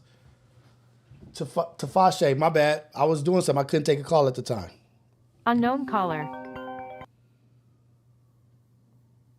Call from Don Supreme. Don Supreme. Let's go. To accept, press 1. To send a voicemail, press... What up, Don Supreme? What's going on? I had a dream. I had a dream on the MLK day. We was going to be talking on AM Wake Up Show with Rios. I had a dream that somebody would check that nigga's stats with his egotistical ass. Oh, shoot. I'll be getting some little messages about that, but, you know, ain't too much energy going into that, man. We just living and just thriving and surviving. I know.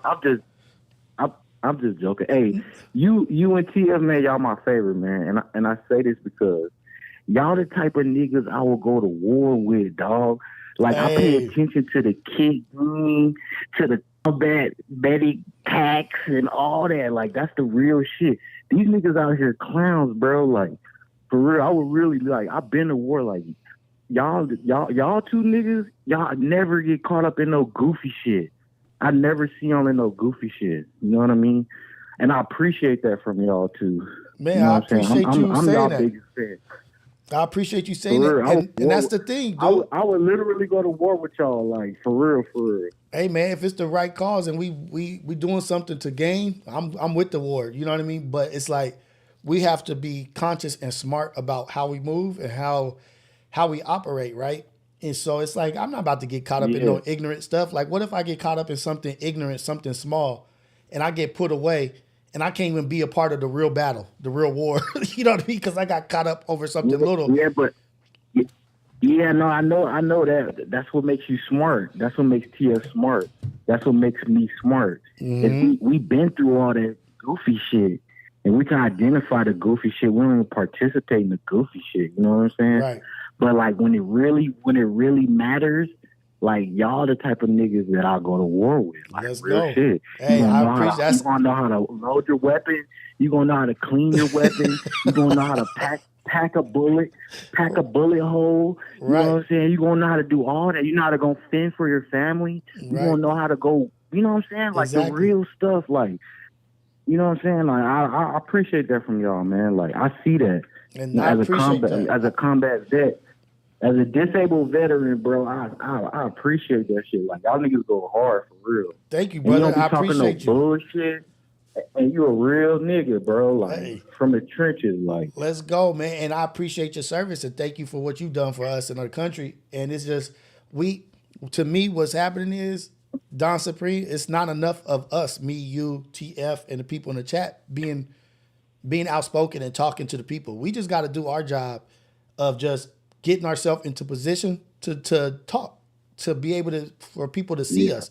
If people don't see us, we can't blame the world for not putting ourselves in a position to be seen or to be heard. You know what I mean? Because what we're doing is the honorable shit. Yeah, it's a beautiful, honorable. It's beautiful, bro. Like, this is a totally different energy from all the shows, bro. Like, this is the right energy. This is what us black and brown folks need. We need positivity.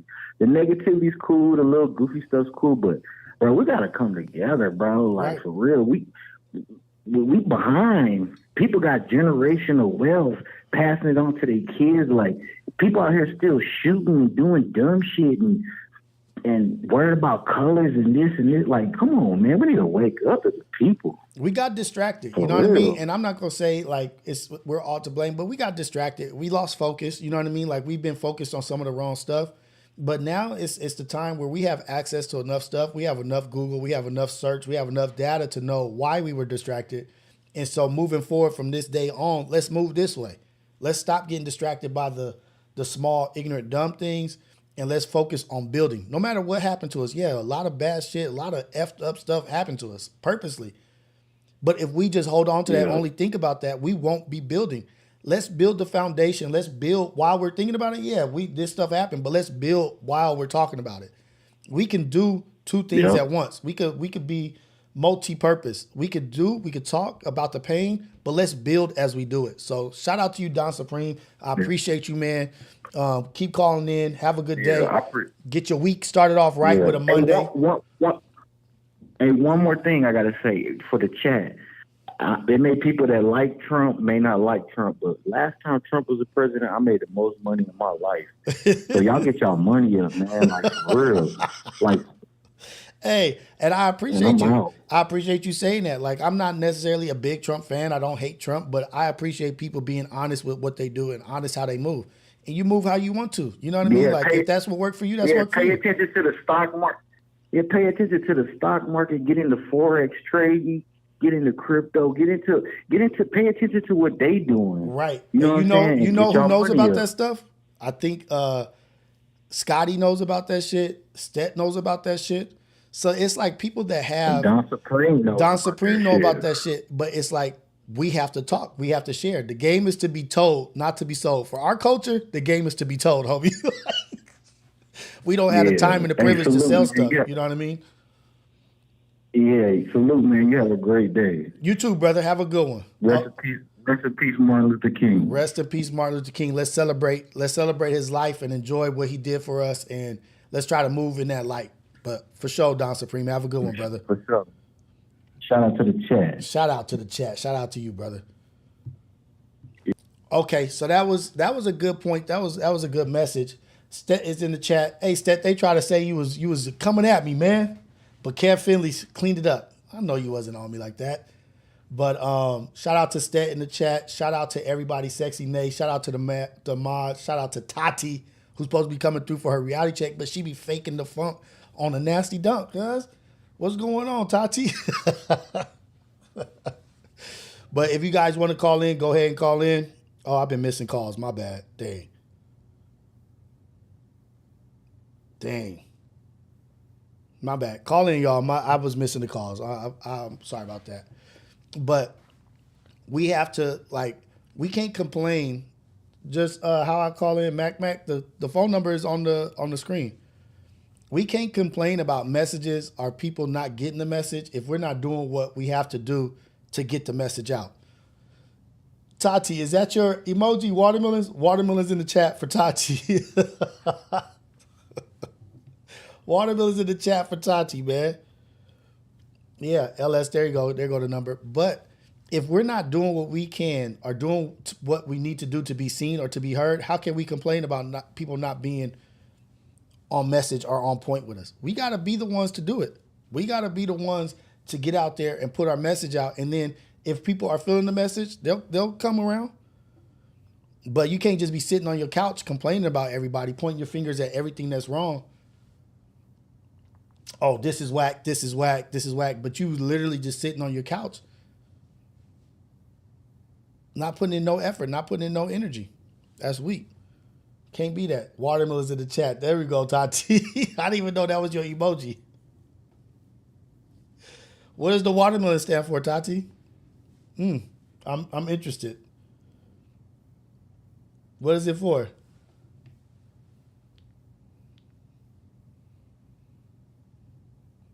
Uh-oh. Donald has the billionaire. Is the inauguration already happening?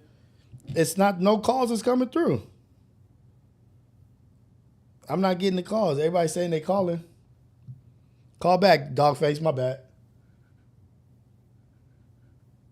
Let me see if this inauguration is happening right now.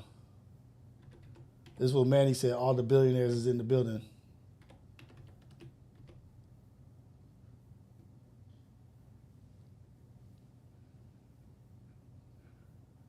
Ooh-wee. I'm going to turn this down. Hold on. First year. Oh, here we go. Dang it. I missed the call again. Damn. My bad. Call back. I missed the call looking at this Trump shit. The Trump administration. Yeah, he got them in the building. They going hard. Let me see. Hold on.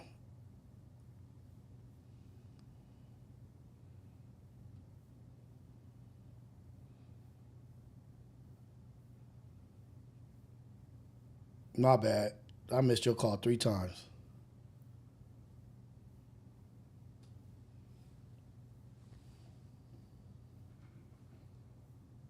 Yeah, man. The Trump inauguration is, we got to celebrate what we can, man.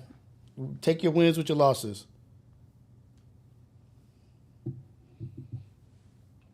Family. Hey, Rios, family, it's MLK Day. Can we stop treating other people like castaways and get right with...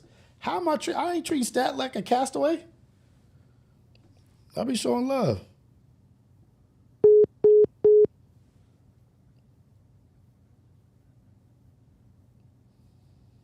We can only wonder why Tatis emoji is a watermelon. Oh, shoot. Hey, don't forget, after this live, I'm dropping my imperfect perspective for Javonda and Anya, with Javonda and Anya. Dropping it this morning after this live goes off. So I'm at my 8 o'clock. I'm going to go a little bit longer, but let's go. But it was a good one. It's a good one, and I have it set for 8:30 right now, but as soon as this goes off, I'm going to drop in the live. And we just, you know what we discussed a lot of. It was about the child support thing, like and how Trump is. Man, everybody keeps saying they're giving me calls. I don't see no calls coming in. Call back if you call. I'm looking at my phone right now. My bad. There we go. Unknown caller. My bad, y'all. I've been fucking up. What up? This is the AM Wake Up Show with Rios. What's cracking with your family? What's up, Rios? What's going down? This is Vanessa calling out of Inglewood. Just want to give a shout out to you. Shout out to the wood. Shout out to you and everybody. Thank you, Vanessa, man. I appreciate you. You at work? You at work chilling? No problem. Oh, yeah. I'm barely getting in right now, but I just wanted to say good morning. Want to wish everyone a good day. Be safe. It's a crazy world right now. So just want to wish everyone a good day. Good morning. Drink your coffee. Enjoy everybody. And a big shout out to Tia Sopo family. I've been hitting you up on the chat. Oh, this is my Tua Sopo? Yeah, Tia Sopo. What's going down, man? You know what's funny is that your last name, I recognize. I grew up with a lot of Samoans, a lot of Tongans, and I recognize that name. I think I may have played football or played sports with somebody in your family. You might have. Me and my brother listen to you all the time. Well, we listen to everybody. But my brother put me on you, so I was like, all right, let's represent. Let's put our name down so then he gets familiar. Familiar with us. Hey, no, and I'm super familiar. Every time I see y'all, it's like, oh, okay, they're going my people right there. Let's go. But I want you to have a beautiful day. Enjoy your day and be out there. Go be a blessing for somebody. Keep your eyes open. You already know what the message is. Yeah, but I appreciate you calling in. I appreciate the engagement. I really, really do. Thank you so much, Vanessa. I appreciate you. Thank you, Rios. God bless you and your family. You too. Same right back at you. Thank you. That's the Tia Sopo. It's a beautiful name. But I always see them in the chat, her and her brother. So W Vanessa. Thank you, Vanessa. I really appreciate it. Oh, it's 8:11. Okay, I got to get ready to drop this thing. Shout out to my Usos, top of the top, for real. So I was just about to talk about something, but the inauguration being on MLK Day,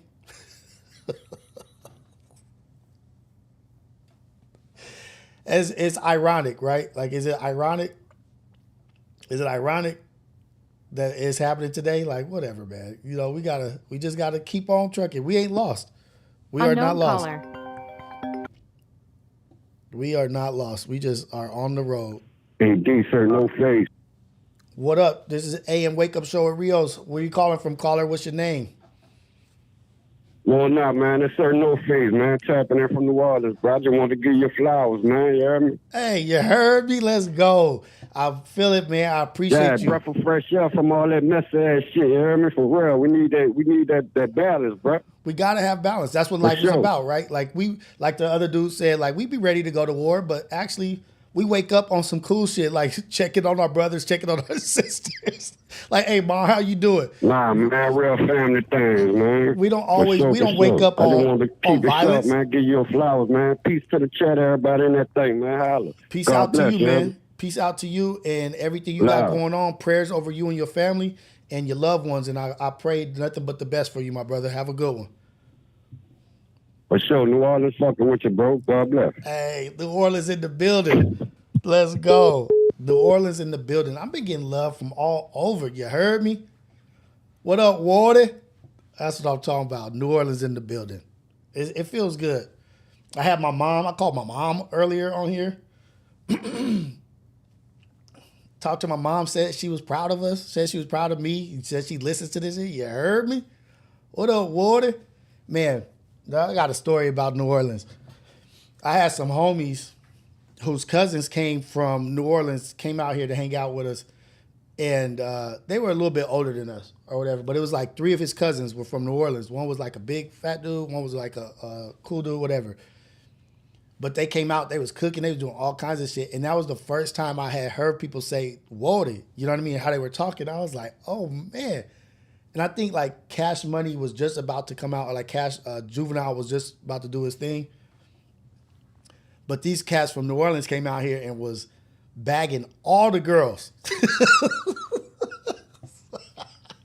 It was bagging all the girls. I don't know what it was. I didn't know if it was like they smoothness, the way they was talking. Like all the women were enamored by them. So these cats had girls in Huntington Beach, in the Palisades, prayers to the people Palisades, but they was bagging white girls, black girls that was of stature.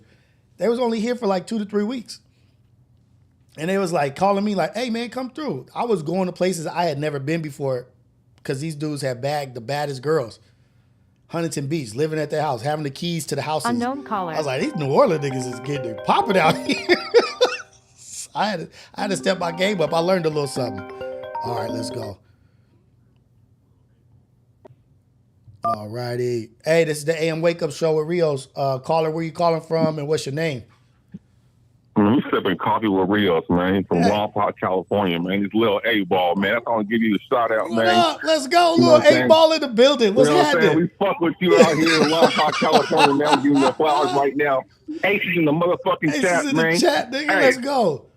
And I've got to say one thing, Rios. You got to step your cooking game up because I'm on your ass. I got to. I know that. I know that. That's for sure. Man. Much love for Lompoc, man. I'm out. I'm all right, man. Much love to you. Thank you. I definitely got to step my damn cooking game up. I've been trying. That's. Thank you for saying that, little A-ball, because that's something that in 2025 I'm working on and I need to get better at. I gotta step my game up. GFS Blackout. That Louisiana Cali connection is real, for real, for real. Something about them boys accent get all the females. I'm telling you, we would go in places and they was bagging all the girls. And this was probably like, this is more than 20 years ago. But they was just like, I mean, they was getting numbers like this, boom, boom. But they also wasn't BSing. They was not bullshitting. They was just like getting right to it. What's up with you, Wardy? What's up with your mom?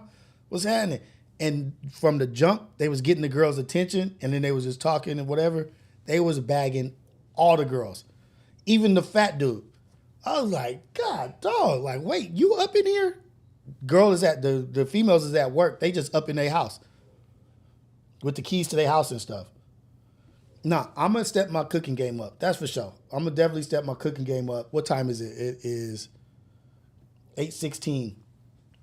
Let me see if I got me a thumbnail up. I don't know. Let me see. Hold on, y'all. I got to go to my page real quick.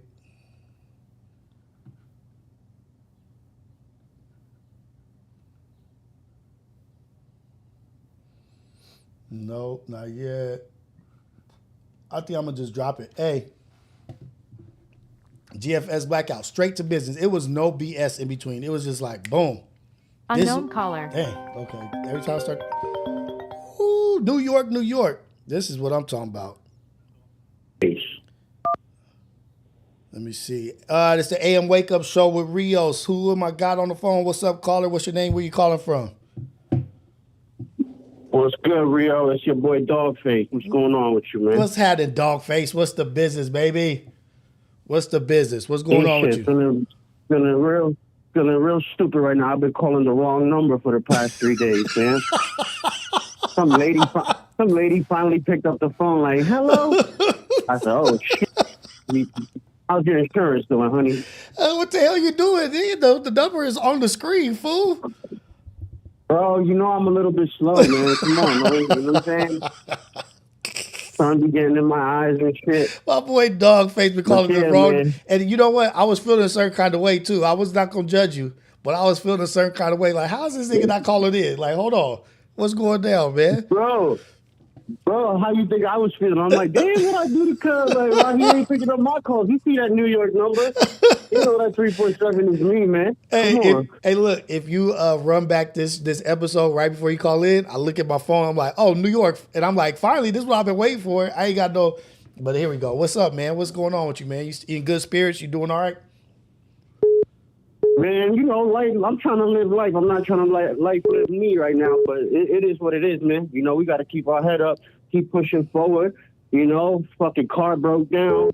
So, you know, I'm dealing with that. You know, that's a whole issue with vehicles, man. But other than that, I'm keeping my head up. I got my goals in sight. I'm working, you know, like crazy.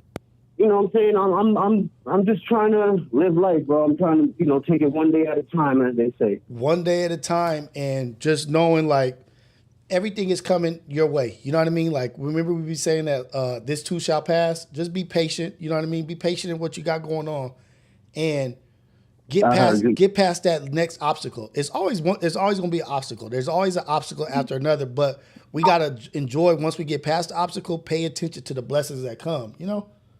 So we always in the place we're supposed to be. You know, like, listen, man, my car broke down and I found out my girl was pregnant all on the same week. So, you know, good with the bad. Good with the bad. But what a blessing. Man, what a blessing. Congratulations on that, man. But yo, on a more serious note, because I've been seeing this in the chat the past couple of streams you had. People asking with about issues with drinking and all of that. And, you know, when we had spoken a while ago, I stopped drinking for a month, right? And I was going through some mental shit during that time, like a month and a half, and I was going through a lot of mental shit that it was hard to deal with. So I ended up falling off the wagon, and I was drinking bro. When I tell you, like, the level of drinking was, like, it was astonishing how much I was starting to drink. And I finally came to a decision, you know, when I was like, you know what? I'm not going to stop drinking because it's not conducive to my health, or, you know, because, yo, bro, I drink. I was drinking. I'd get up early, come to work and do my thing, come home, drink again. You know what I'm saying? Like, it wasn't affecting me like, you know how they call it, a functioning alcoholic? Yeah, functioning alcoholic. That was my dad. He was a functioning alcoholic. He never missed work. But he was definitely messing up. Functioning is not the goal. You feel me? Because you can functioning is waking up, taking a shower, washing your ass, and going to work. Right. Yeah, you function, but did you function at the highest possible, you know, level that you could, or did you just do the bare minimum to get by? Exactly. You know? So what I did was, in my head, I was like, listen, I'm not, you know, I want to start streaming. I want to do the whole shit. And I'm like, I'm not even thinking about my goals right now. Or not thinking about them, but not actively reaching for them because of the simple fact that I'm just coming home and drinking. So I said, you know what? I'm always trying to be a better person. And this shit, to me, now the way I look at alcohol now is like the same way I look at the drugs that fucked me up before, you know? Right. Cursing. No, it's all good.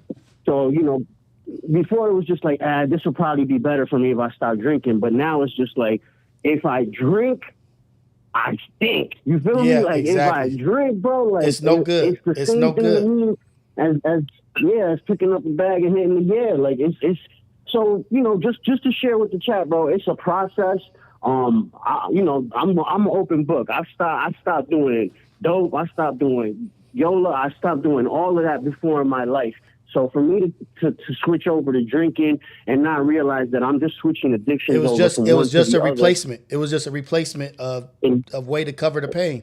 Can I ask you a question, Dogface? Exactly. Real quick? What this last episode? Can I ask you? I want to ask you a question real quick. This last episode or this last like relapse or whatever you want to call it. I don't want to call it relapse episode, but what made you drink the last time? Did you identify what caused you to start back drinking, or what was it that pushed you back to the alcohol? Did you identify that? Bro, on some real weak shit, bro, like I was having these crazy dreams, man, and I was sleeping a lot. Hey, look, let me stop you. It ain't weak, man. You know what I mean? Like, I got you, I feel you, but it ain't weak. It's a struggle. It's a real struggle. But go ahead, you was having these dreams. So I was just having these dreams and I was sleeping a lot. I might have been dealing with some of the withdrawal, but so I kind of it's things that, you know, me and you can speak about off the stream. Unfortunately, I can't share everything just because it's going to be online and the wrong person never heard it. It's all good. You don't got to go into detail like that. So just to be, you know, like, all right, why I started was really just a mental thing. I was struggling. My anxiety had subsided a lot because I stopped smoking bud as well. Okay. But I woke up one day, bro, and it was like I took a nap during the day. I was going to school, so I got home from school. I took a nap. I had a crazy dream. I immediately woke up seeking the bottle. So that was the impetus for me to start drinking. Now, there was a certain day and certain incident recently when I stopped drinking that made me stop drinking, which is everybody out in the Northeast area got sick. We all got some kind of crazy bug, whatever the people up above was trying to infect us with. Yeah. They did it. You know what I'm saying? And so I'm gonna tell you what made me realize, like, damn, you really got a problem, bro. I called out of work. Genuinely, I was genuinely sick. I called out of work. I was sick as a dog, and at 3 p.m. I opened a bottle of tequila, and I'm sick. Yeah. That I woke up the next day like, bro, you're an addict. You know what I'm saying? Like, you are a full-blown addict that cannot handle just having a drink. Therefore, that was the incident that triggered it. That was the snowball effect. Like, but look, that was, and I'm also thinking like, I don't want to be, an absentee father or a father that's there but not there. I don't want my kid to ever be like, hey, Dad, can we look at this? And I'm like, I'm drinking. You know what I'm saying? Right. So, and shit like that had me like, and then at the same time, bro, when I started drinking again, right, which is around the end of summer, I started doing shit out of character. Like, I felt like I got a demon. I had got a demon inside of me. That's why they call that shit spirits. And I'm not trying to preach to nobody. No, you good, but man. I'm going to tell you what it is.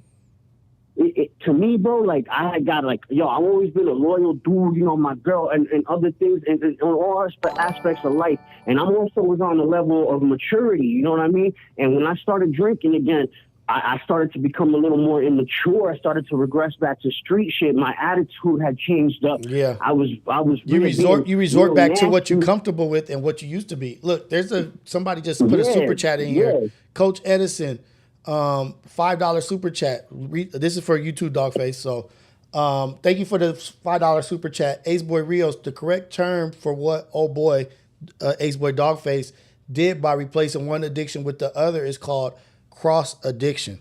So it's just replacing the addiction is called cross addiction.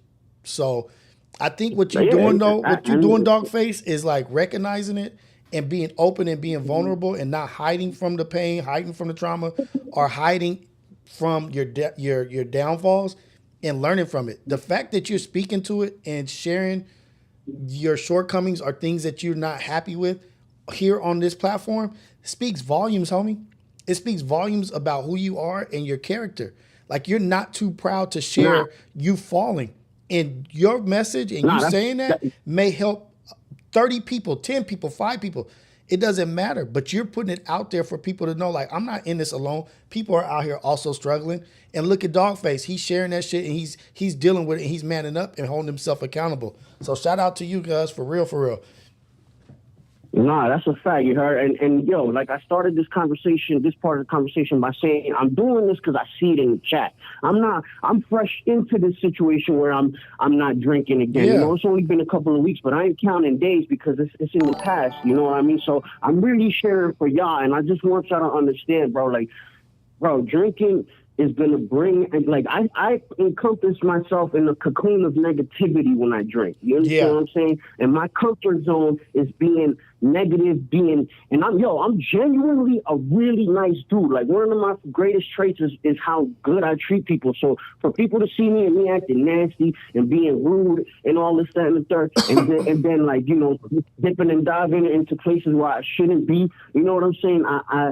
It's not me, and it got me out of my character. You know what I mean? And and also it's not productive, bro. Right? It's not nothing productive. And like, listen, Rio, I know you're big on giving yourself grace, but I could only be 100% honest with y'all right now. I'm going through a lot of shit as usual, and as most of us do as human beings. We go through things in life, but I could be 100% honest and say that 99% of my problems either could have been fixed or not have happened at all had I not been drinking. From the physical to the financial to the mental to the spiritual, in all areas, my downfalls and my trials and tribulations are due to myself and my actions and my, That's powerful. That's lack powerful. of self-care and lack of self-awareness and not realizing, it's a bad feeling to look back and realize, you was acting an ass for a couple of months straight, with no give up. And, I try to go back to that book that you mentioned to me, and because I had read most of it, and I still keep those things with me on the power of now. But I'm the type of person where if I'm not mentally there, it doesn't really mean anything. You can't absorb it. You can't consume I'm just trying to. Yeah. No, it's just empty. It's just empty. You know what I'm saying? Yeah. I like to watch a lot of shit about history and religious history and things like that, like the deeper meanings behind things. But I realize, when I drink, I try to go watch those videos and stuff. But when I drink, I could care less. Right. I'm gonna just turn some music on. I'm gonna listen to the most ignorant shit I can. If I'm sad, I'm gonna listen to some sad shit, and I'm gonna just feed those negative thoughts and emotions that are the fire that resides within me. Right. And I'm not trying to feed that fire. I'm trying to feed the ambition, the motivation. I'm trying to feed the good parts of me, and drinking doesn't allow for that. Exactly. But stay focused, and that's it right there, Dogface. And this is gonna be the last thing I say is stay focused on the positivity. Stay focused on the good that you're doing. You know what I mean? Like when I say give yourself grace, I'm gonna replace it by saying, think about the good that you're doing for people. Think about how nice you are to other people. Think about how giving and how loving you are, because you have a loving spirit. But guess what? You also deserve to love yourself, homie. You also deserve to treat yourself well. You also deserve to prioritize and treat your own self with respect. And by putting that alcohol in it, you're disrespecting yourself. And remember, you are the priority. You are important. You need to prioritize yourself. There's a baby coming along the way. Dogface is important. Dogface, Ace Boy Dogface, you matter. You matter to the whole world, and you got to remember that. But shout out to you, brother. Stay strong. Chop it up with me. Hit me in my DMs. Call me, FaceTime. You know how we do. But I'm praying for you. I'm praying for you and your family. And this is not nothing you can't take care of. This ain't nothing you can't do. You know how strong you are, and I'm praying for you. And it's all love, brother, to you and your family. Have a good one, Dogface. Nah, I appreciate that. It's love always. Rest in peace, Malcolm X. And I'm out this motherfucker. Let's go. Call from Big Sam. Hey, this is AM Wake Up Show with Rios. Who I got on the line? Where you calling from, caller? And what's your name?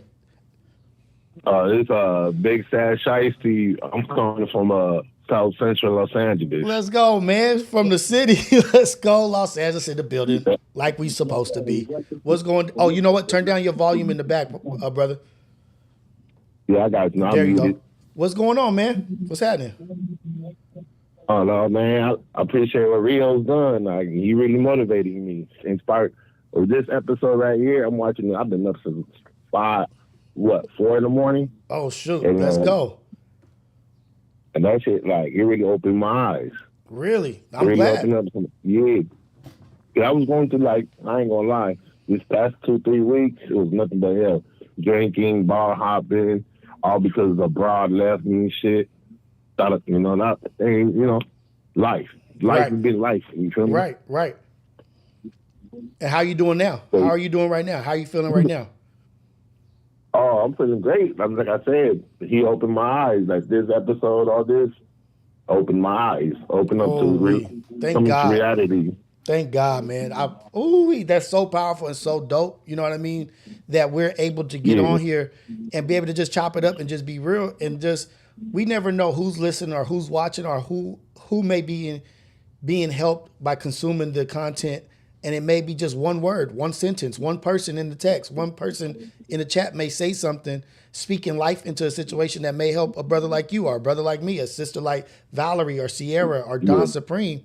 And I'm glad that you're doing better and you're feeling better. And I will say this, sometimes God will take people out of your life as a blessing. You may think you want them, you may think that you need them in your life, but God may remove people or exit people out of your life as a gift. So just try to look at what is still in your life and what's still supporting you. Who's advocating for you? Who is in rooms talking highly about you? Who is in this life that's saying prayers for you in the morning? Those are the people you need to concentrate on, and those are the people that you need to surround yourself with. Identify the people that are your advocacy group. Identify the people that are praying for you. Identify the people that are calling and checking like, hey, I'm just checking up, seeing how you doing. The people that ain't looking for you, don't waste no energy right now on that. Just keep moving forward and identify who is about you. Prioritize yourself, my brother. Oh, man. Appreciate it. I really like it. Like I said, I like what y'all doing for the coast, especially this podcast, man.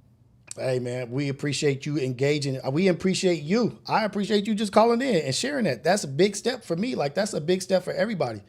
Being able to call in. I'm from Los Angeles. I'm going through this. And being big enough and mature enough to say, hey, I was dealing with a relationship shit, and that shit sent me into a spiral. But guess what? I'm coming out of that spiral. I made it out. Now, let's put the work in. I made it out. I'm putting the extra work in. Like, I'm really like, but the thing is that, you know how females are, though. I hate the land, but females is females. They over here, she want to throw my name out the mud. Did you see that poem I put out there? Did you see the poem? Look, hold on. I'm gonna just read this. Look how powerful this poem is. Look at what he just said. A woman is taking his name and trying to put it in the mud, throw it in the mud. And it says like this, look. If you can bear to hear the truth you spoken, twisted by knaves to make a trap for fools, or watch things that you gave your life to broken, but you could build yourself back up and build those things back up, you're a beast. Read this poem. Read If. And there's a part in here where it says something about men who hate you. Where is it at? Dang it. Accept the will, which says, twisted by knaves. Rios is reading the poem. Yeah, man. Like, I'm reading read this poem. If. It's so dope. You can wait. Hold on. Oh, here it is. If you can wait and not be tired by waiting or being lied about, and don't deal in lies. She's lying on you. She's putting lies on your names. Or being hated. Don't give away to the hating. And yet don't look too good nor talk too wise. And this too shall make you stronger. You know what I mean? Like, it's saying don't give in to people hating on you and get them to have you acting out of character. People are going to take what you say and turn them into lies. That's what people do of that nature. But don't let that change you. You stay on your path and you keep going. You keep staying strong. Don't let somebody's lies about you become reality. Be on it, man. You got the strength and you got out of that, and God bless you and good to you moving forward and recognizing it. You about to be blessed for life, homie. Oh, you're looking now, man. Like, shit. Like, nah, you're looking. I really appreciate you. Yeah, man. I ain't gonna hold you. I ain't gonna hold you. My old side of me was going like, man, we're gonna call one of my homegirls and get this beat up. Look, don't give in to the hate, because guess what? That's when they win. If they get you to act out of character and do something negative, the person that hurt you starts winning. That person hurt you, and now they got you doing exactly what they want to do, acting in their behavior, operating down where they operate, in the gutter, in the dirty, in the ugly. You stay positive, man. You stay cool and calm and collective and go after something better. Don't let something ugly hold you back. But shout out to you, brother. Shout out to LA. Shout out to all of us. Much appreciated. Stay positive. Prioritize yourself, brother. It's all love. Oh, appreciate it, man. Let's go. Yeah, man. Yeah, Rios keep doing this work, man. I always follow. I follow the all A's boys. I follow the A's boys. I follow Figment and Willard. Everybody. I watch everything from start to finish. There we go. We appreciate your support. Thank you, brother. Go out there and have a good day, man. Yeah. Happy MLK Day. You too, man. Oh, appreciate you too, man. Have a good King Day. Okay, you too. This is Rios AM in the Wake Up Show with Rios. Caller, where you calling from? What's your name?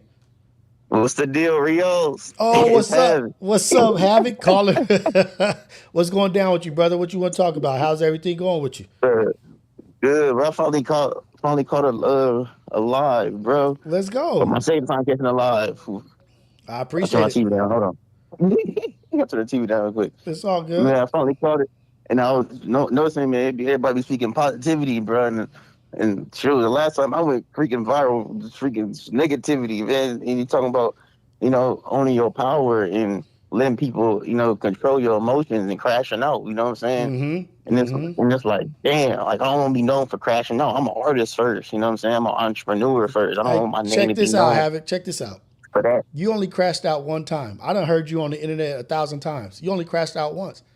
You're doing good. Yeah. And we all make mistakes. My dad said on Reality Check, survive your mistakes.